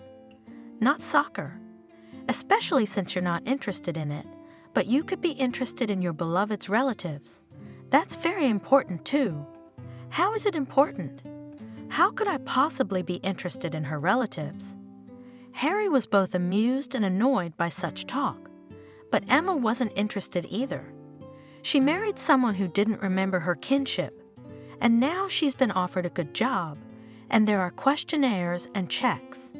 And it turns out that this husband's entire family has been in prison 5 times, and now Emma will not see a good job. How's that for a turnaround? I don't like these turns. Emily had no one in jail, and she herself had no jail time, no lawsuits, and no apartments taken away from anyone. Leave me alone with your friends and their kids. Harry was already angry, in fact, and he didn't know much about his beloved's parents. He just wasn't interested. From her fragmentary phrases, he realized that her relations with her parents were rather complicated, and that upset the girl, and if that was so, then why bother with questions? As if they had nothing else to talk about still, as it was. Every meeting with Emily was a real holiday. She was so positive, so cheerful, so able to lift his spirits. If Harry feared anything, it was that someone would intercept. He had such happiness. Still, she works among people, every day in front of many men, but Emily did not give any reason for jealousy. On the contrary, it seemed that she was afraid of losing her boyfriend. This really raised the self-esteem of the young man, who had never considered himself such a dream for any girl. He wasn't trying to bribe the girl, to pay her financially for her attention, not at all. He saw that Emily was not the least bit self-serving. Yes, he was a well-to-do man, earning good money, but he had never heard the slightest hint of even the most trifling gifts from Emily. He himself was happy to give her gifts, genuinely pleased with her admiration and gratitude. Harry himself did not notice that his savings began to melt like sugar in boiling water. He did not skimp on expensive clothes for his beloved, nor on jewelry. When by Christmas the guy wanted to please Emily with a new branded handbag, and of course, not an empty one, he, after counting the money, realized that there was simply not enough money for a model worthy of his beloved. He had to turn to Miranda. "Mammy, can you lend me some money for a while?" "What's wrong?" The mother was even frightened when she heard the amount of money she was talking about. "You used to have money, didn't you?" "Where did it go?" "I had some and it surfaced, but I'll have more soon. Don't worry, I'll close a lucrative project soon." "Then what?" "Your Emily will be back, sucking you dry like a vacuum cleaner." "Mom, don't. Emily has never asked me for a dime. If you're sorry, don't give it to me. I'll find someone else to borrow it from, but it's not worth it to slander someone for nothing." "I'll give you the money." "I'll give you the money, of course, but think what you're doing. You are going to get married." "With what money?" "You'll have to buy everything for the bride and the celebration itself. The wedding will be in the spring. I'll still have time to earn so much." "Don't worry, please. I've never robbed you." Yes, they planned the wedding for spring, because they had not yet applied for it, and there was no engagement, but Harry was already sure that he would get the consent, and the ring for that day had already been bought. It had cost a lot of money, but he couldn't tell his mother about it. Christmas was celebrated, and Emily was delighted with the gift. At the end of February, Harry finally proposed to her, got her consent, and very soon after this momentous event, Emily said that she was terribly tired of winter, frost, eternal darkness, and wanted to rest in Turkey. Harry was surprised at this statement. "How come without me?" "I have a vacation in April, and we planned the wedding for April. Then we'd go on a wedding trip together." "How are you going to go alone?" "Why alone? With Mary, she's on vacation too. Can you trust her with me? We're going for a couple of weeks, so we'll make it a honeymoon trip, like a bachelorette party or something. I don't know what you're worried about. You don't trust me, do you? Why wouldn't I trust you? I'm just scared for you. I don't know what's going on. But isn't it true that sometimes these things happen to single girls? No, I'm not letting you go. Let Mary go alone if she wants to. What are you talking about? Anything can happen at home, and the ceiling can fall on your head. For the first time since we met, Emily sounded annoyed. And anyway, I'm not asking your permission. I'm informing you. That's why I'm going now, before we get married. Otherwise, as soon as I become a wife, you won't let me go anywhere. Mary's already gone to get a trip, and now you're starting all of a sudden. You want to hurt my feelings before you leave. Harry didn't want that at all, and realizing that his beloved was going anyway, he decided that he shouldn't spoil her vacation. She was really tired, exhausted for the winter. Let her rest, sunbathe, gain strength and new impressions. And now Emily and Mary had gone away, and for the third day there was no news from them. How could this be? I mean, she knows I'm worried. At least send me a text to say everything's okay. I don't need anything else. If she comes, I'll give her a hard time. What if she doesn't? After a week of not knowing, Harry decided that something should be done because 2 people were missing. But first he decided to go to Emily's work. Maybe some bad news had gotten there that hadn't reached him for some reason. There, in the personnel department, he was given some strange information. On vacation? No, they both quit their jobs, got full pay, said they weren't coming back. I'm surprised you don't know. You're Emily's fiancé, aren't you? I must have misunderstood something, Harry muttered, and went to the house where the girls rented an apartment. The door was open, and some people were dragging tools and materials into the apartment. They were the owners, who said that Mary and Emily had paid them off and had moved out. And who are you to them? The landlady, an elderly woman, asked. No one, an acquaintance, Harry replied. He realized that he really became, or maybe he was his Emily, a nobody. His mother, seeing her son suffering, at first seemed to sympathize, comforted him, said that if something had happened, he would have been informed long ago, and then began to laugh. Well, has your sprat gone to the warm seas? Oh, son, I told you that these store acquaintances do not lead to anything good. I've been sitting on your neck for almost a year, pulling from you. All right, she didn't. You gave her gifts. And you gave her not a trifle. You dressed her, put her shoes on, hung her with gold. Who would refuse? You never gave your mother a silver ring in your whole life? Come on, I'm not scolding. You'd better keep quiet. My son was losing it. Don't rub it in. Something must have happened.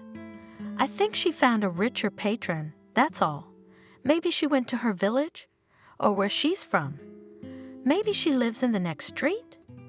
When you meet her with another man on her arm, then you can ask her what's going on. And I don't put salt on it, I put green oil on it. It'll sting at first, but it'll heal your soul wound quicker. Harry understood that his mother was right in some respects. He really knew nothing about his beloved and the one he wanted to tie his life with. Where was she from? Where were her relatives? Although if he had known, what would have changed? Well, he would have come, saw that she was not there, so what? Even if I had met her, I would have heard an indifferent answer. Would that make it any easier? What can you do? You have to move on. Miranda didn't hide her joy at the disappearance of her unwanted daughter-in-law.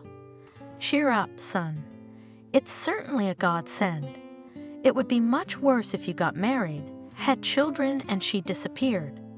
And so, well, a year wasted and all right, forget it and wait for your happiness. It will not pass by. It was a little inspiring. Except that at the word happiness, Emily's sweet face came to mind, her cheerful laughter. Would he never see her again, his dear bride? Who could replace this girl, who could not be better? And then my mother had a birthday, not an anniversary, because she immediately said that she would not organize a big party. Only her sister and her husband, her late father, her brother and his wife, and a couple of friends. And you and me, just 8 people, nothing special. We'll sit for a while and that's all, just to meet. We haven't seen each other for a long time. Instead of a couple of friends, only one came, but with her daughter, Abigail. Harry was already a little familiar with this girl. That is, his mom persistently wanted him to meet, and preferably marry, her daughter's girlfriend. He liked her a little, but not enough to marry her, and compared to Emily, Abigail was a loser, though she wasn't a bad-looking girl. She was very pretty, but her pretty head with its doll's face, its baby face, was crowned by a too fat body. Yes, she was such a nice fat girl, simple-minded, trusting, very homely. It is said of such people from childhood that they will be good masters, but did Harry need that? He needed Emily, fun, quick, unpredictable, and loving. And this Abigail, what? Yes, a good hostess. She's probably good at making soup. But loving? No, she hardly knows what that is. At table, of course, he was seated next to Abigail, told to look after her, and Harry dutifully offered her various dishes, served her bread, napkins. He did not know what to talk to her about, so they said nothing to each other except thank you and please.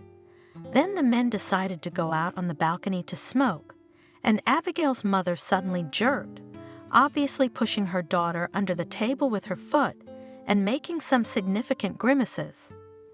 Abigail realized, "Oh, Miranda, I'm so grateful to you. Such a lovely evening, but I have a headache. Mom, should I go home? I wanted to talk more. What's your hurry?" Her mother was upset. "I can walk home alone. It's not far. It's late. It's getting dark.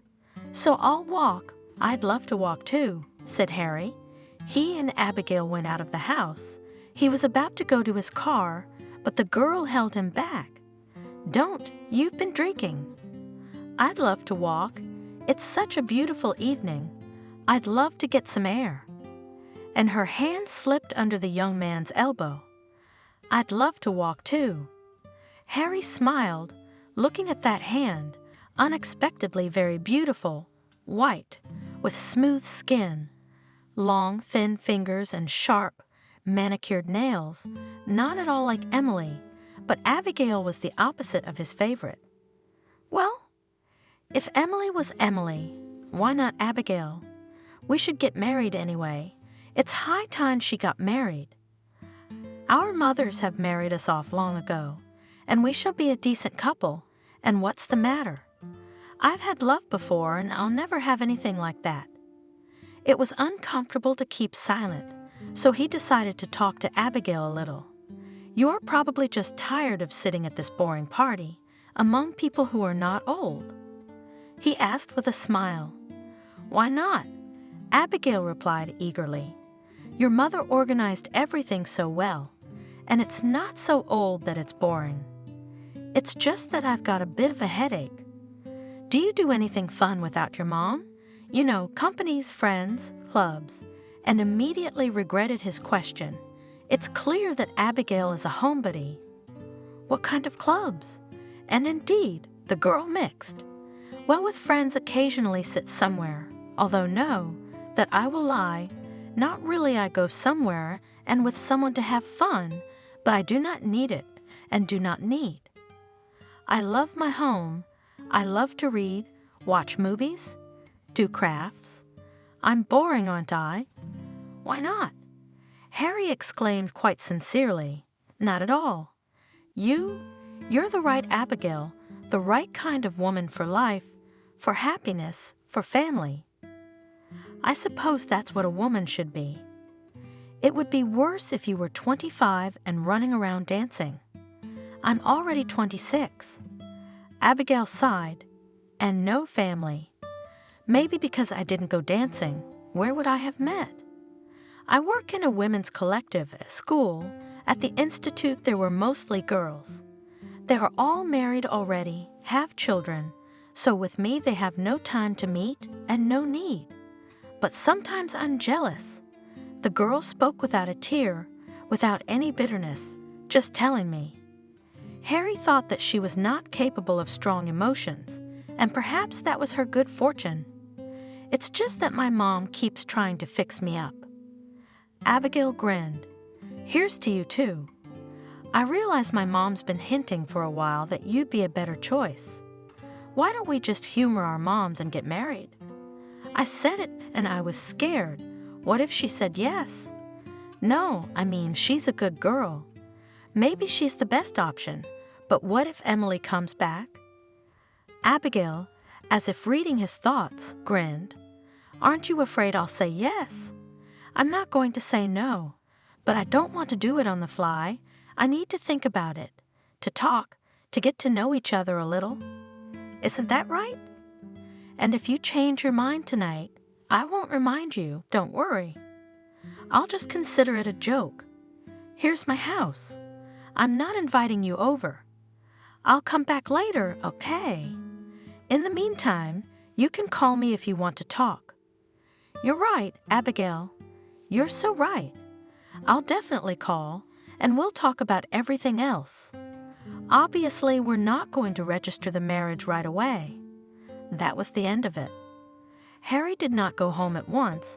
He decided to take a walk along the street, to wait for the guests to leave, to avoid questions, hints, and advice from older companions who had lived their lives and knew better.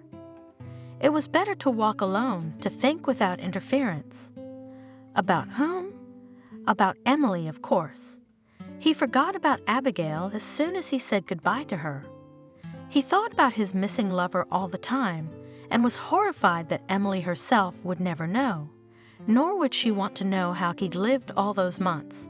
And he'd lived like that, thinking about her all the time. Not about why or where she'd disappeared to, but just so he wouldn't see her, no matter who he talked to. His first thought was always to tell Emily. And now, too, as if he saw her in front of him and asked her mentally, "You'll come back and I'll be married." What then? And she seemed to answer, laughing. What's what? You'll be divorced, that's what.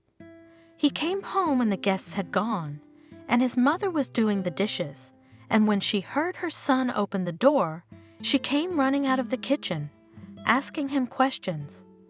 What took you so long, Harry? Did you see Abigail off? What did they talk about? Did you go to their house? I saw Abigail off. We talked about personal things, but I didn't go to her place. Harry gave a short report.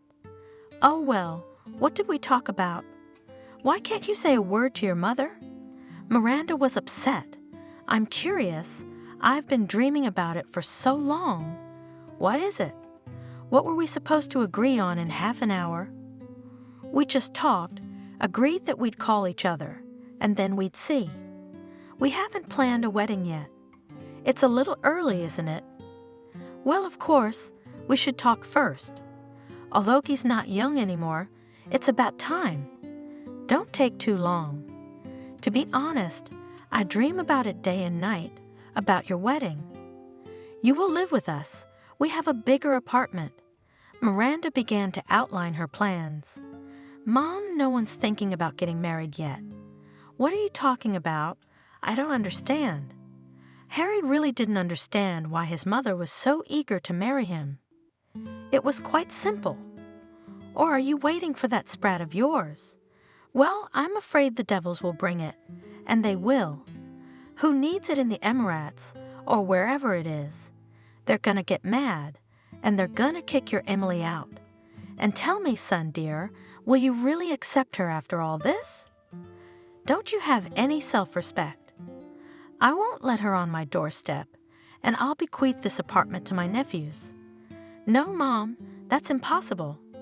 Why are you running ahead of the locomotive?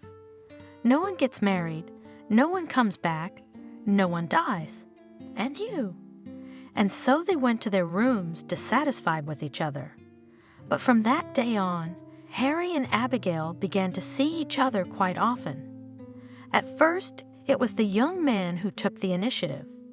He realized that it would be difficult for Abigail to be the first to call, to invite to meetings, and without it all communication could stall.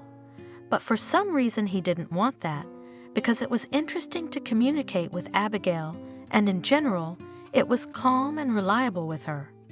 They spent the summer beautifully, going to the country on weekends, swimming and sunbathing, picking berries, talking about everything in the world.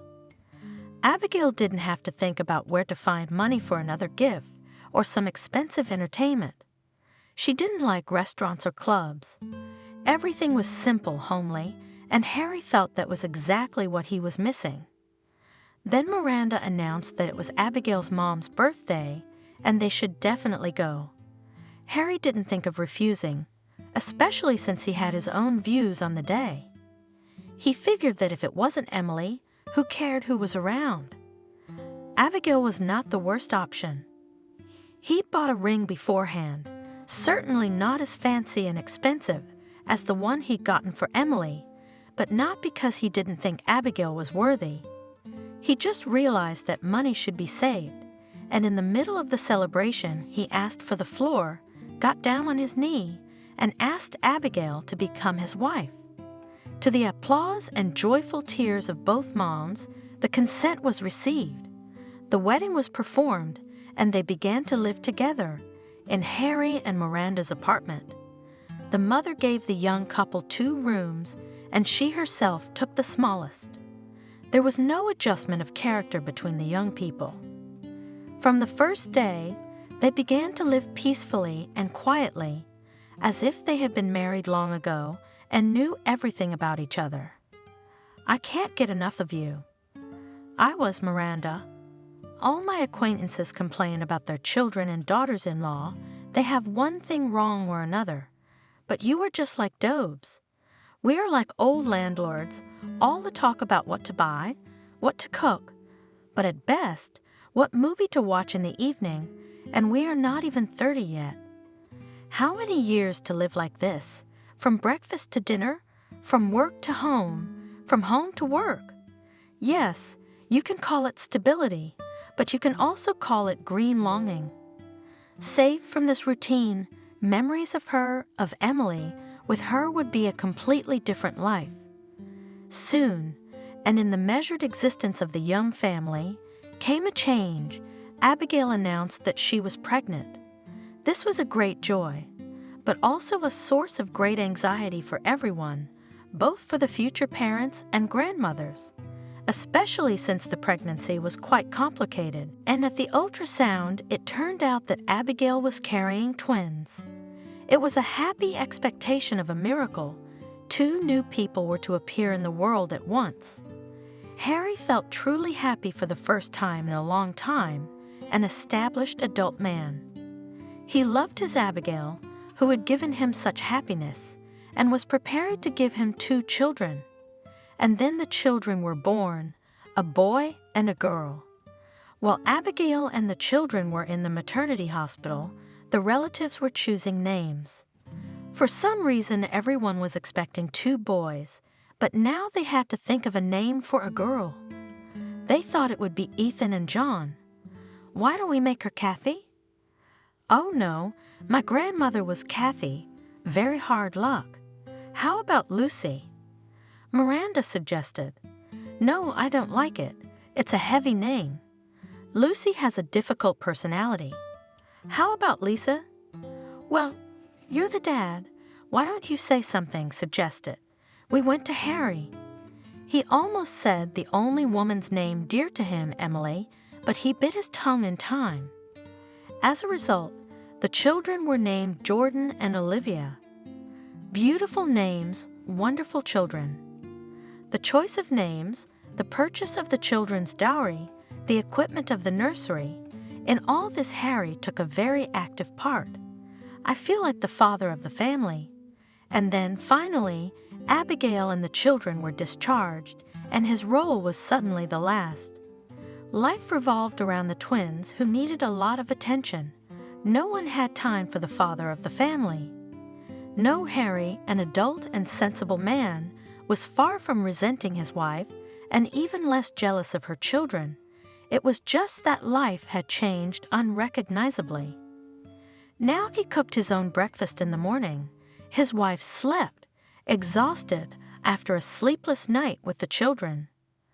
Gone were the morning conversations, which, as it turned out, set the tone for the coming day.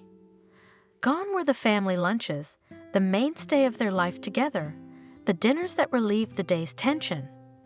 What was? There was this. Your shirt. Look in the closet. No? Well, wear the same one you wore yesterday. It's clean. You eat in the kitchen. There's something in the pot. Heat it yourself. I have to feed the kids. You're finally here. Why are you so late from work?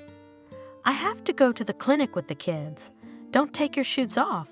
Let's go together. And so on. Somehow I coughed. My wife and mother got worried.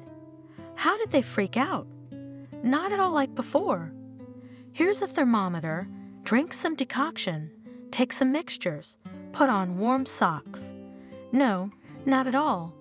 Abigail was worried in a different way. Do you have a cold? Oh, stay away. Don't go past the nursery. Go to the bedroom and stay there. I won't come in, I'm sorry. I don't want the kids to get sick. Even without a cold, he was afraid to go near the children. God forbid you breathe out some adult germ on them. So that's it. He became an extra in his family. Not to talk to someone, not just sit next to someone and like to reproach no one. What else was missing? Not to complain that his wife gives too much time to the children, but it was dreary and lonely. The vacation was approaching, and Harry realized that it did not please him at all. Not having to go to work would be a joy, would it? At work, at least among people you can talk and joke. But at home, what? No one, in fact, does not refuse to communicate. They ask questions, are interested, but so out of politeness. They don't listen to the answers until the end, or run away to the children. The main thing was to see her, to hug her at least once more, and having given his friend his consent, he began to pack. The first thing to do was to report back home. Harry didn't worry much about how Abigail would react to his message. He suspected she wouldn't. Maybe she would be relieved. He decided not to delay the conversation, especially since he was leaving soon. In the evening, when the children were asleep in their room and Abigail was ironing the children's clothes in the kitchen, he asked her bluntly, "Abigail, do you think I should go on vacation for a couple of weeks? Would you be okay with that?" Abigail, not raising her eyes from the delicate rags she was stacking, said a little surprised, "What's there to be offended about? You're on vacation, and you and I can't go yet." "Go, of course. Where are you going? To Turkey?" A coworker offered a trip for half price. It won't be too hard on the family budget. All the more reason. Go, of course, I'm not going to object. And Abigail, smiling brightly, looked at her husband. How do you know, if she had cried, rebuked him, discouraged him, resented him, maybe Harry would have refused. He loved Abigail and the children, and he didn't want to cause them any trouble. But if his departure wouldn't upset anyone, why not go? As it turned out, it would upset and alarm someone. Miranda heard the conversation between husband and wife. She did not interfere at once, did not comment on what was going on, but later she came upon her son. "What are you up to, Harry?" Furiously, she whispered to her son, "What turkey?" "Abigail, so here to kill, and you go to warm your belly? But you two are here, and your mother comes almost every day. I don't have to do anything, and I'm really tired. When the children are older, I'll let Abigail go on vacation alone, and we'll manage here, won't we?" "You will, yes, even though you're not familiar with your own children now. Anyway, don't avert your eyes like I don't know why you want to go to Turkey. Didn't you get a message? But that's too much. I didn't get any news, Mother, and don't make up nonsense. Let's say Emily is in Turkey, but where in Turkey? I have no idea. You think I'm gonna run all over the country looking for her? You would, and I assure you, it's a small world. So you have my word. Don't go anywhere, stay home with your wife and kids. What kind of vacations are vacations when the kids are small? It won't end well. You won't find Sprat, and you'll lose your family. Abigail, of course, is quiet, patient, but no patience is unlimited. His mother's words had no effect on Harry's decision. He still went on vacation with a friend. Yes, his mother was right. He had hoped to meet Emily, although he did not believe that it was possible. But the truth was for Miranda. The world was too small. When he checked into the hotel, Harry saw a girl of familiar appearance behind the desk. It wasn't Emily, but the face looked familiar, and he realized it was Mary, the friend his sweetheart had left with.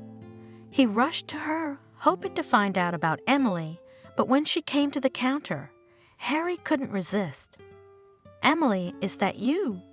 With joy and anguish, he said, approaching the girl. "Your papers."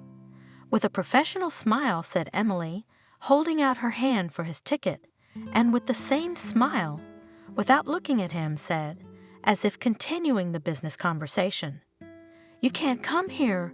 Come here in 3 hours. I'll finish, then we'll talk." Everything was just as it was then, 3 years ago. Gasping with happiness, thought Harry, going to his room.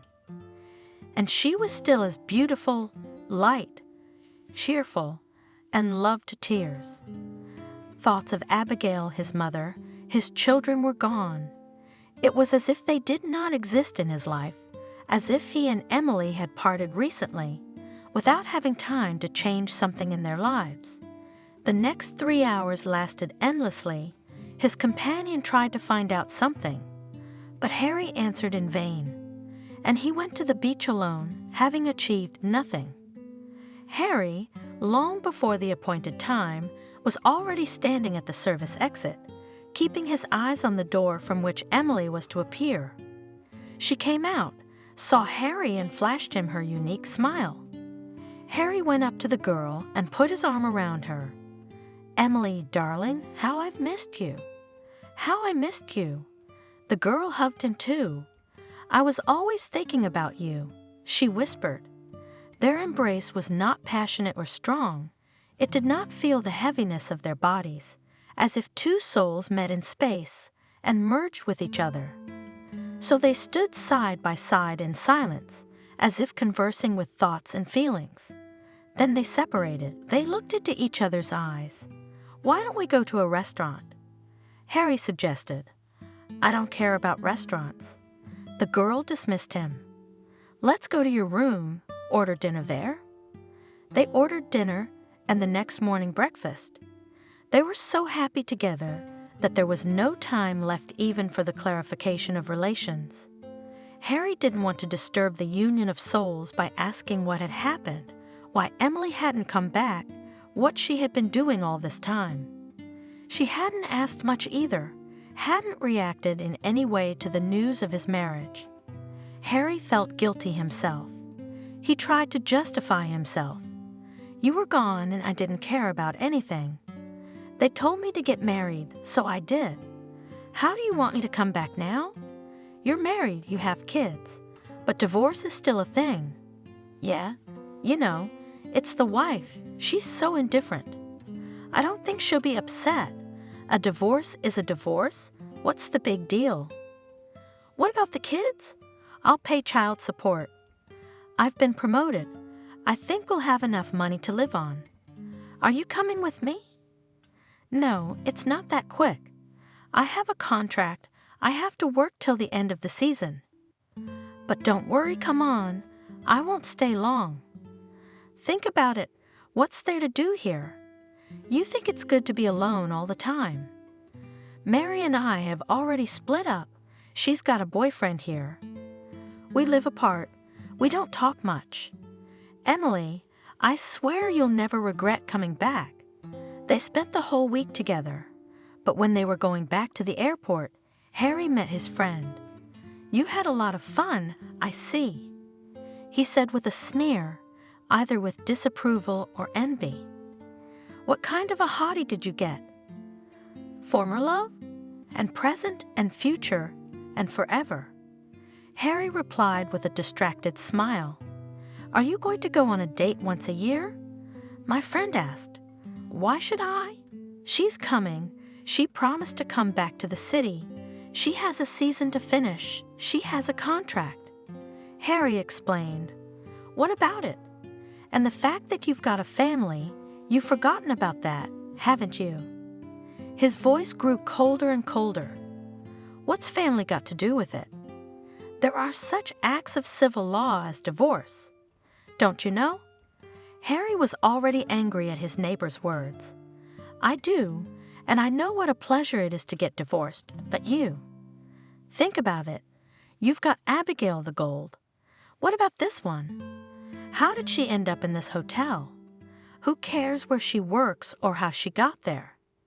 We love each other. She promised she'd come. And Abigail? What can I say? Yes, Abigail, Gold.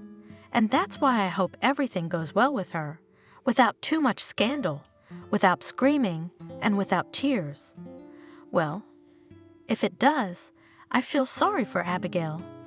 2 kids after all, and here. Oh, stop it. What's wrong with you? I don't know. Stop shouting. It'll be all right. It'll be fine.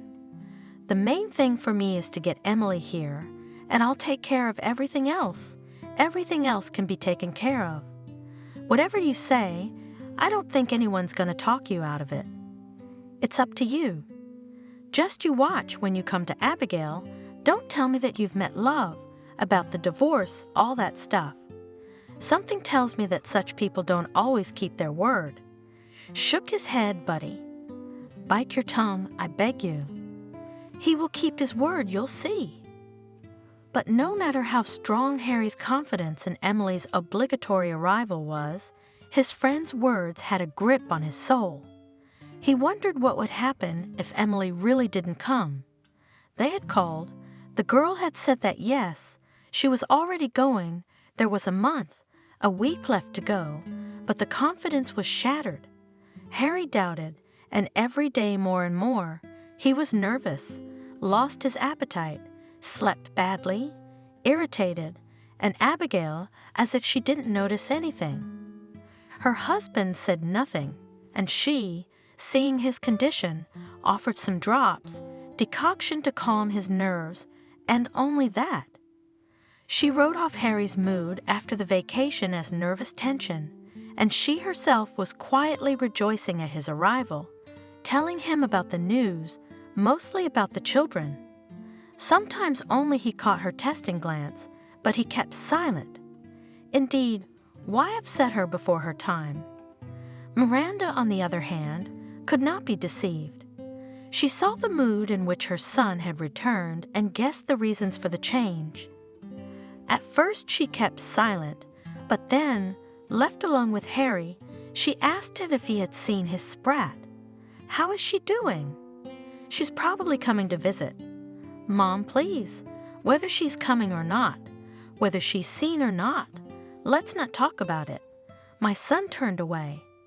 I'd love to never know anything about her at all, but thanks to you. Anyway, it's up to you. But I beg you not to upset Abigail.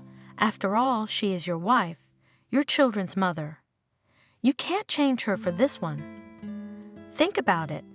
How are you going to live if you tell Abigail now and break her heart? Remember, I'm on her side, on Abigail's side, and I don't want to know you if you ever mess with that pest again. I ain't gonna break nobody's heart, and I ain't gonna tell nobody nothing. There's nothing to tell, Mom. Stop it, please. It hurts to hear everything you say. Harry was hurt by the fact that no one believed in his beloved, that mate, that mom. Everyone was sure that Emily wasn't coming, that she had spun around again and given up. And he was sure that she would definitely come. There was nothing left to do but hold back, not saying anything yet to Abigail, who had become even more of a stranger after he'd passed 2 weeks next to the one that seemed to have been made for him. 2 days before the season ended, Emily's phone went silent. She didn't answer calls, she didn't answer texts, and then her phone was disconnected. She disappeared as if those 2 weeks had been some kind of dream, and they were, in fact, a dream. He just went on vacation, just met there the one without whom it is difficult to live, but you can, and you can even happily. His children are growing up. His wife loves him. His mother, however, sometimes looks at him the same testing, and sometimes even mockingly. That's what is funny to her. The fact that the son did not work out with the woman he loved, that's how she knows that it did not work out, because Emily may well show up. Harry argued mentally with those around him. The season had passed, the next season had begun and ended, and there had been no word from his beloved. Life was gradually returning to its normal course, and even the memory of Emily seemed to be fading, though it had not completely disappeared. Could he forget the one on whom so much of his life depended? The one who had shone a bright star on a gray, humdrum life. How much I have learned since I met Emily, learned what love is, and what betrayal is, what pain is. And also during this time, had time to get married, to become a father, to learn what is not love. Learn to live without love, only with responsibilities. How hard can it be? But nothing is harder than being separated from Emily. Will she never, ever be in my life again? I can't bear it, I promise you. The unhappy man in love suffered. He knew perfectly well that he would survive. He had already survived it once, and this time he would manage somehow, and perhaps he would meet her again, and maybe even more than once. Christmas was approaching, the first such holiday for children who were about to turn a year old. They decided to celebrate it at Abigail's mother's house. She was ill and couldn't come, so they couldn't leave her alone for the holidays. First thing in the morning, Harry took his wife and mother and children to his mother-in-law's house and returned home to grab some dishes they had prepared, but did not take at once. Left alone in the empty apartment, he sat down by the table, pulled out his cell phone. A couple of miracles, if fairy tales and soap operas were to be believed. No word from Emily, of course. She hadn't answered her phone in months, and she wouldn't now. She could have at least texted for the holiday. Congratulations, happiness in your personal life, but no. Why don't you dial her number yourself? So Harry decided to do it, and he did. Oh my gosh! The phone was answered. The world's most precious voice answered. Hello, Harry, is that you? Who else, Emily? Where are you, tell me? I can't go on without you. I'll go mad without you, understand? He shouted, almost sobbing with happiness. And I'm here, I'm in town. Harry, why don't we meet? I'm staying at a hotel now. I've got a room. As if nothing had happened, Emily said.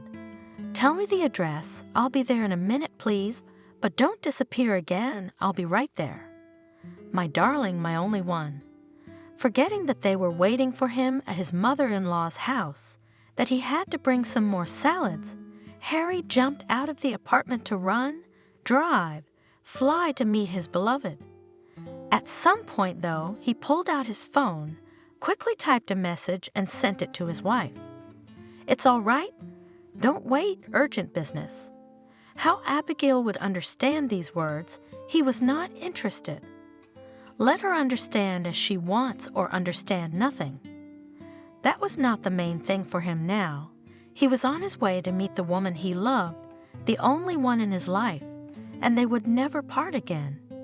He would never let go of his Emily, and his hands were shaking so much that he couldn't write anything else to Abigail, but he wanted to write everything, that they were getting divorced, and that he loved someone else. He didn't write, but fine, it was all the same. Why write? We'll have to meet again and say everything in person, and then her mother will tell her if she doesn't understand something. All right, Emily is here. She's not in Turkey anymore, she's at home here. And now I will not let her go anywhere, never and for no reason. He thought, hurrying to Emily's room. Everything would be different now. Everything would be different, just the way he wanted it to be, just as long as she didn't go anywhere else. Emily opened the door for him, still as fresh, beautiful, loved. Emily, I beg you, tell me, what do you want? What are you missing? Anything, just don't disappear again. Don't ever disappear. I'll do anything for you. Do you believe me? From the doorway he shouted. Emily was silent and slightly bowed her head, looking at Harry with a smile in which perhaps there was deceit and betrayal, but there was also love, and for that, anything could be forgiven. Come on, Harry. New Year's Eve is coming. Let's celebrate it properly, shall we? Without answering, the girl said. Her gaze, the sound of her favorite voice was freezing. Harry hugged his beloved, kissed her, felt her kiss back. Only close to midnight did he come to his senses, edge of consciousness. Harry heard his phone ringing. He realized that his family was worried, hurt, perhaps angry with him, but what did it matter when he was near his beloved? Absolutely none, and there was nothing to answer him, not to his mother, not to his wife. Oh, Harry, it'll be Christmas soon. Let's order dinner, champagne, something else. It's a holiday. You can't just sit around all night. It's good not to sit around, but we won't be satisfied with love alone. The menu was next to the phone. They ordered what they needed. I wish that we would never part. Harry made a wish, piously believing it would come true. It was unknown what Emily had wished for, but they spent the night together and were happier than ever. Harry's phone rang a few more times, then went silent, and the next day the fairy tale began to crumble. Emily informed him that she had to go back to Istanbul. Why? Don't go, darling, but I'm telling you, I can't live without you. Please stay, but not forever, not until spring. I can't stay, Harry. I've been offered a job there that I'll never get here, and I'll never get money like that. So there's no way I can stay, you know. I love you. I need you. But I'm sorry. Why don't you come to my place? I'll come, but I have a job here, and what will I do there? Begging? Sit on your neck? Okay, I'll think of something. I'll talk to you. We'll find you a job. Emily spoke coldly, businesslike. Pack your things. Look, my whole life is out there right now, and my life is you. I can't stay without you, Emily. I can't live without you. Please stay. Harry begged. My darling, my only one. The girl softened. I'm sorry, but I can't go back to the store. I can't rent an apartment here. I can't stand this cold. I can't live without sunshine for 6 months. I can't even do it for you, you know. That's why I'm telling you to get your affairs in order and come back. Emily, I haven't given up hope, Harry. Well, Emily, all you think about is yourself. Can't you live? I was getting angry, Emily. You've had a great life. You've married and had children, and your career's on the upswing, and now you want to have a mistress at your fingertips? That's convenient, and how I'm going to live my life doesn't interest you. I'm telling you I'll get divorced, we'll live together. You won't work at all, but you didn't get divorced, and you share the apartment with your mother, and I won't live with her. And from your paycheck, deduct child support for the 2 kids, your wife, and maybe your mother. What's left for the 2 of us? "Harry, don't hold me up. I'm gonna miss my plane. You can walk me out if you want, but without the wailing." Harry drove his beloved to the airport. He was so depressed that not that wailing, words could not say. "At least don't disappear, stay in touch." That's all he asked. "I'll think of something, I'll be there. We'll be together, I promise." Emily promised not to disappear, said goodbye and left, as if vanishing into thin air. It was time for Harry to go home to his family, and he didn't know how to explain his act. What his wife and mother would say was irrelevant. Emily had left. That's what was terrible, and all the others were still there. They wouldn't go anywhere. They'd blow up, and that was it. Emily's gone. That's the trouble. And what these people will say or do, who cares? I won't even resist. Harry thought with a grim grin. Miranda was the first to arrive. "Merry Christmas," she said dryly. "What are you going to tell me about your adventures?" "I won't tell you anything, Mom." Harry sank tiredly onto the bench in the hallway. "You can make something up if you want to." "I haven't made anything up, and I don't want to tell the truth." "Is Abigail in?"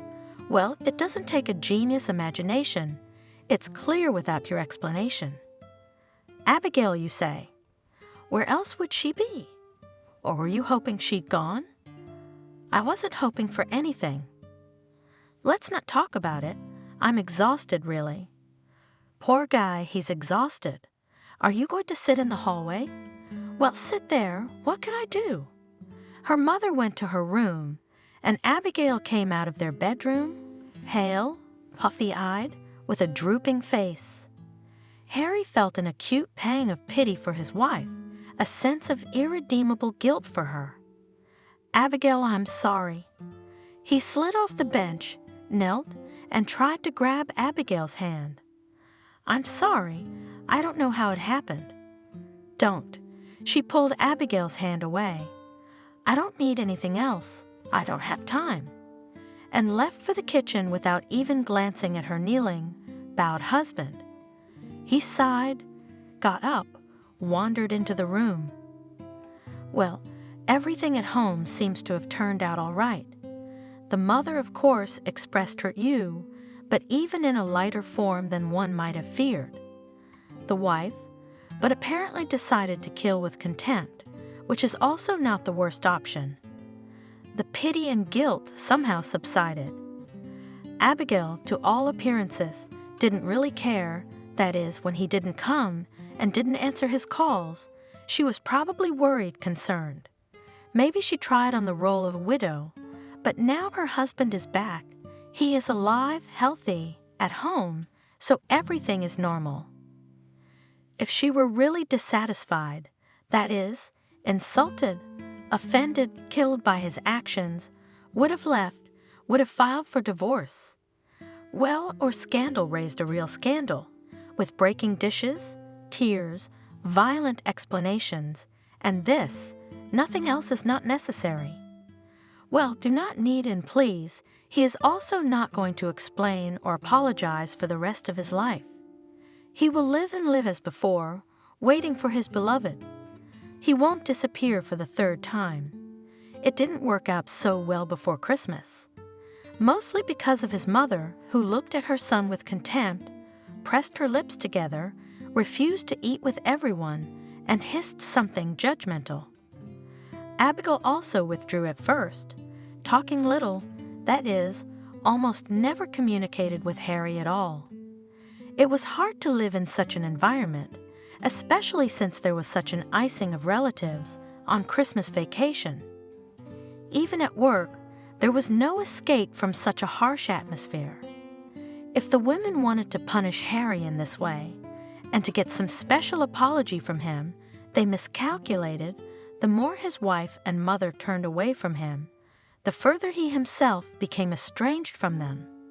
He liked walking, though the weather was not favorable for it, but he was sick of sitting at home. Besides, there was always the possibility that Emily would call, and he would not talk to her in front of his own people.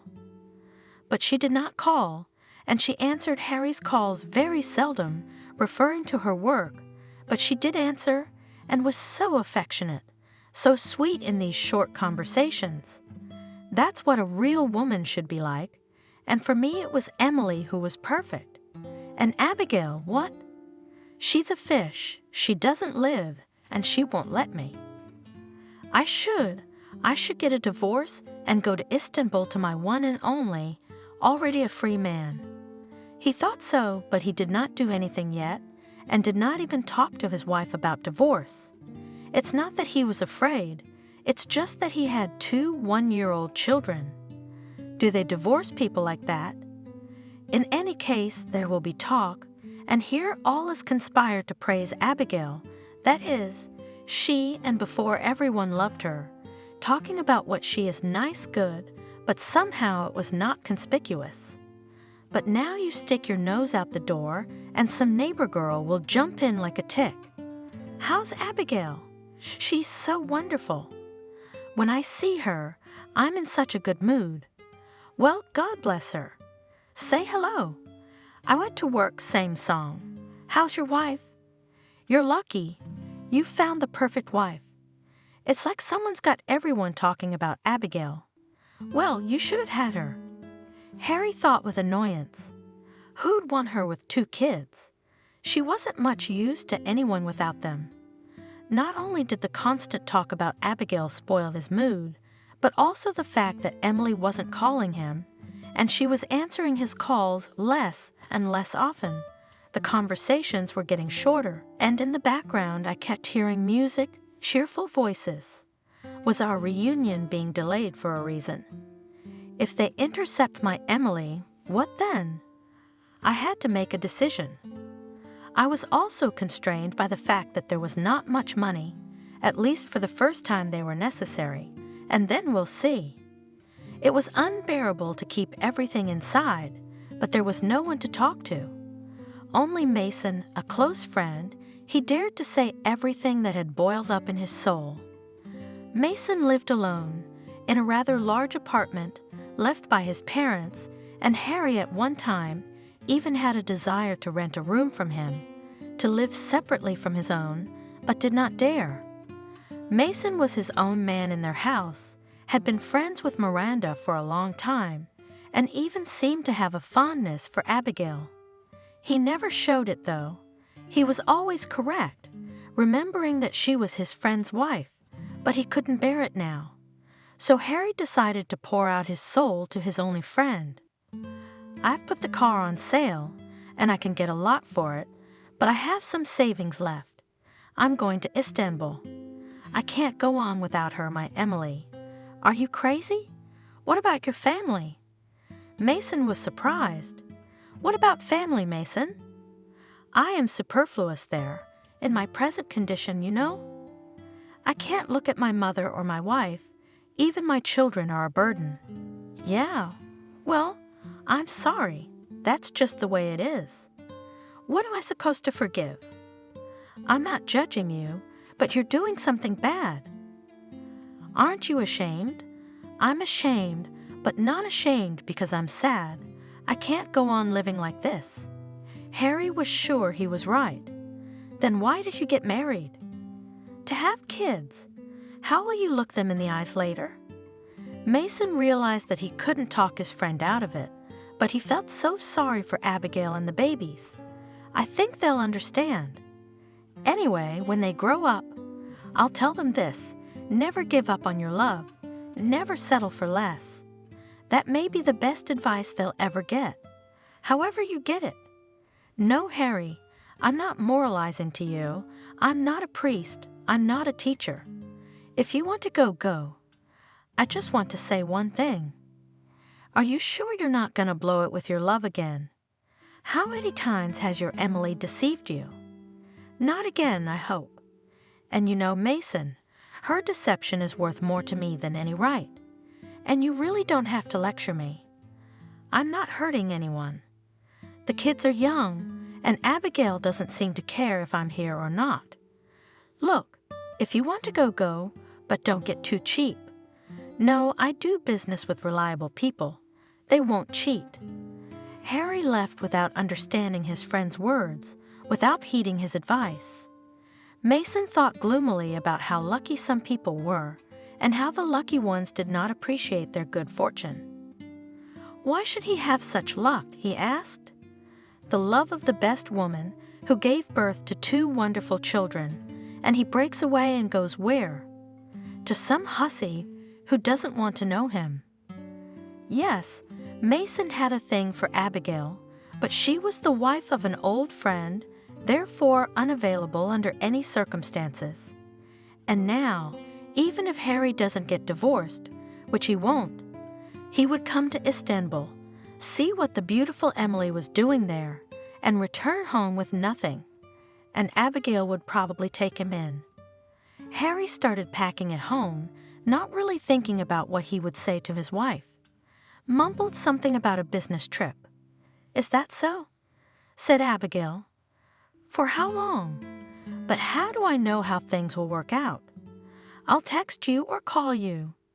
If things go well and the business trip lasts longer, can I consider myself a free woman?" "What are you talking about?" Harry asked unhappily. Was Abigail starting to realize something? "Do you still think I'm a homely clod who can't see beyond diapers and pots and pans? But the truth is, I see and I understand. I know you married me while loving someone else. I thought a life together would make a difference, but you're leaving, you're disappearing. How long do I have to put up with this? I know you sold the car knowing you weren't going on any business trips. Who put that in your ear?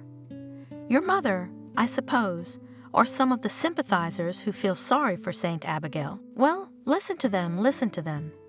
No one blows me anything, on the contrary, everyone tries to assure me that you are a wonderful husband and family man, and you would be like that if it weren't for all this. I understand everything, even why you're lying to me, why you won't come clean and divorce me." Abigail's voice sounded sad, but without tears. She was not going to cry or make a scandal. "And why is that?" Harry asked. "It's very simple. You don't know how your favorite woman will take you. Maybe it will not work out with her, and then you can safely return home, where you will always be waiting for a plate of food and your own woman in bed. Don't be silly. I'm traveling for work, no women. Stop making up nonsense. I'll go and come back. I don't know how long I'll be there. And don't get on my nerves. I want to leave before my mother gets back, or she'll start giving me a hard time.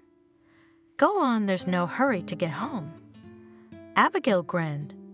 Harry really didn't delay, took his things, kissed his children, kissed his wife on the cheek, and left without waiting for his mother. He was glad of such good fortune. Miranda would not have been delicate, would have said everything she thought about his business trips, or maybe she'd try to keep her son. That's what she told her daughter-in-law when she got home from work. "What do you mean he's gone?" "Where? Why? What business trips? Why did you let him go, Abigail?" "What could I do?" "Lie across the door? Get down on my feet?" "I still have my dignity. I put up with it because I loved him and hoped he'd love me back, but I guess he didn't. I'll file for divorce, and in the meantime, I'll probably move in with my kids. What are you doing? Why would you do that?" Now Miranda was ready to lay across the door, terrified. "What will I do without you, without grandchildren? What are you doing? My son's away. I don't know if he'll be back. Are you going to leave too?" "No, Abigail, don't leave me." The women hugged each other and decided not to part. Abigail was left to live with her mother-in-law. They had been on the best of terms from the first, and Harry's behavior did not affect it at all. Of course, it wasn't easy for them. Both of them were tied up with taking care of children who had already started walking and were very restless. Neither Miranda nor Abigail had a car, and neither had a license, so they sometimes resorted to the help of Mason, who, after the departure of a friend and the news that Abigail filed for divorce, began to visit them, to provide the necessary assistance, to play with the children whom he sincerely loved. He was in no hurry to explain himself to Abigail, for he feared that she was still suffering because of Harry's deed, from whom he had heard very little and no news of any substance. Harry arrived in Istanbul and went straight to the hotel where Emily, according to her, worked at the information desk. On the day he checked in, there was a different, unfamiliar girl at the desk who didn't answer any questions about Emily, but that didn't bother the young man very much, because his beloved might have had a day off. However, she didn't show up the next day and the third. The hotel was luxurious, and it cost a lot to stay in it, and although Harry had money, it might run out, and he could not wait for new arrivals. After waiting for Emily to appear and despairing of seeing her, Harry decided to spend the evening in the bar, just to sit and drink, to get rid of his longing for Emily for a while. It was there, in this hot spot, that he saw his one and only half undress it. She was wriggling around a gleaming pole, stripping. She was as good as ever, but that wasn't what struck Harry. It was the sight of a dozen drunken men devouring her with their eyes, whistling, applauding, encouraging the girl to get rid of the rest of her toiletries. When Emily finished her dance, Harry moved toward her, but the road was blocked by 2 large security guards. It would be unwise to confront them. Harry decided to wait until the end of his beloved's work evening. He habitually took up his post at the service exit, hoping to intercept Emily. Staying in the hall, where she walked almost naked between the tables, exposed to everyone's lustful gaze, was unbearable. It was a long wait, but when Emily finally came out, Harry rushed to her. "My dear, are you here? I've come to see you."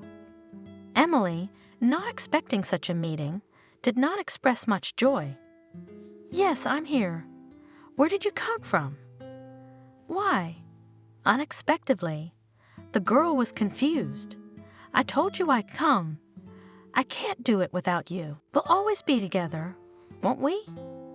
I've left everyone, my mother, my wife, my children. I don't need anyone but you. And you, why are you in this bar?" He asked me in a confused way. "I dance here. I'm a stripper. Does that embarrass you?" Emily regained her fun, playful mood. "A stripper is not a prostitute. If that makes you uncomfortable, I'm not sleeping with anyone. We're not even allowed to have personal contact with visitors. And where are you staying?" "This hotel. Will you invite me to your place?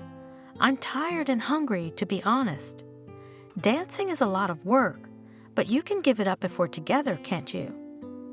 "I'd do anything for you, anything to make you happy." "Well, we'll see if I should quit my job."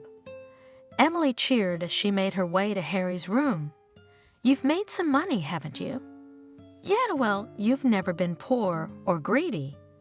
I'm glad you came, honestly. I missed you.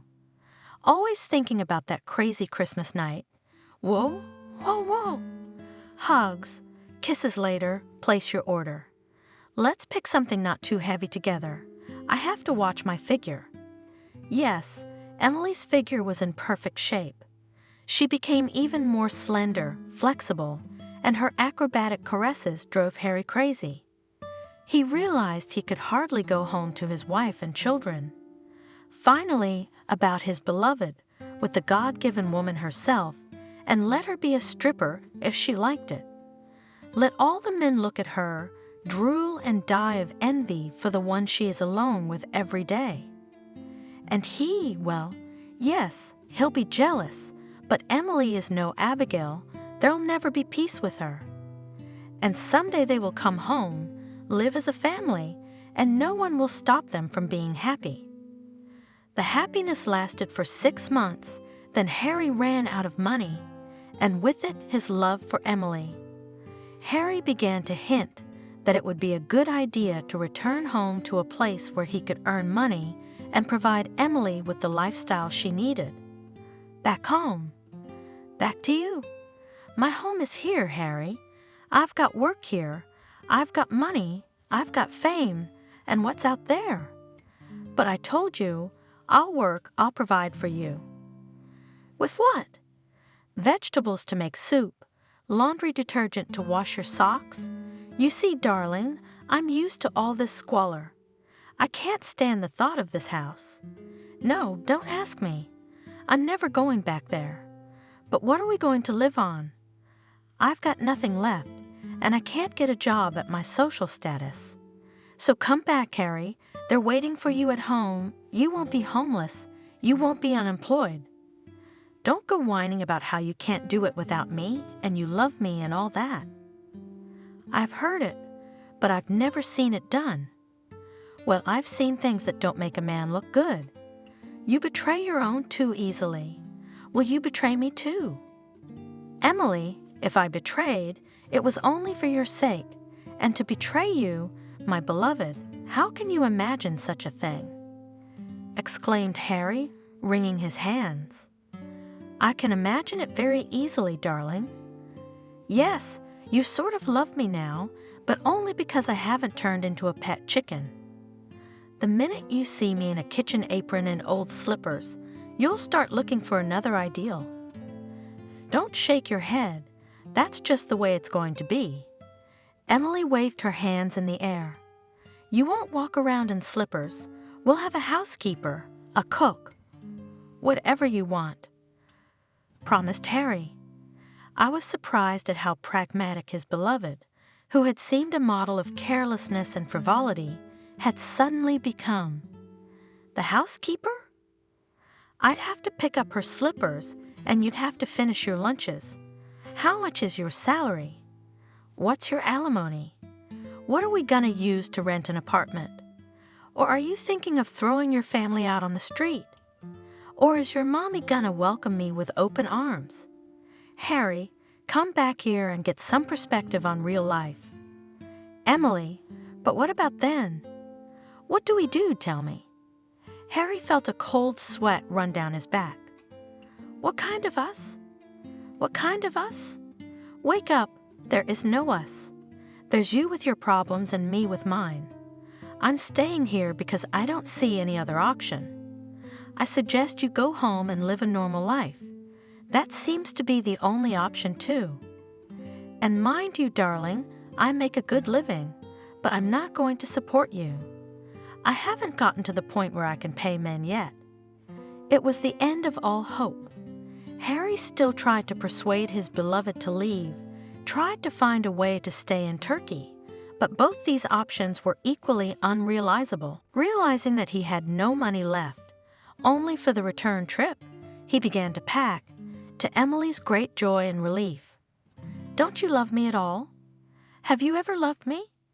She asked him goodbye. I have. I loved a strong man who could do something, not a whiner begging for love. We had a wonderful time, we were happy, but I can't offer you anything else, I'm sorry. Harry flew home with a heavy heart, so heavy that he feared the plane would collapse under these reveries. He didn't know what he would say to his wife, how his mother would greet him. However, he cared little about that. He had parted from Emily, and probably forever. His hometown greeted him with overcast weather, a fine cold rain. It was as if nature, too, wanted to aggravate his despondency. He entered the apartment, empty and apparently for days. Where had everyone gone? Though it delayed an explanation, it was troubling. Dialed Abigail's number, no answer. The phone was either dead or turned off. Called my mom. Miranda answered right away, but her voice was so foreign and cold.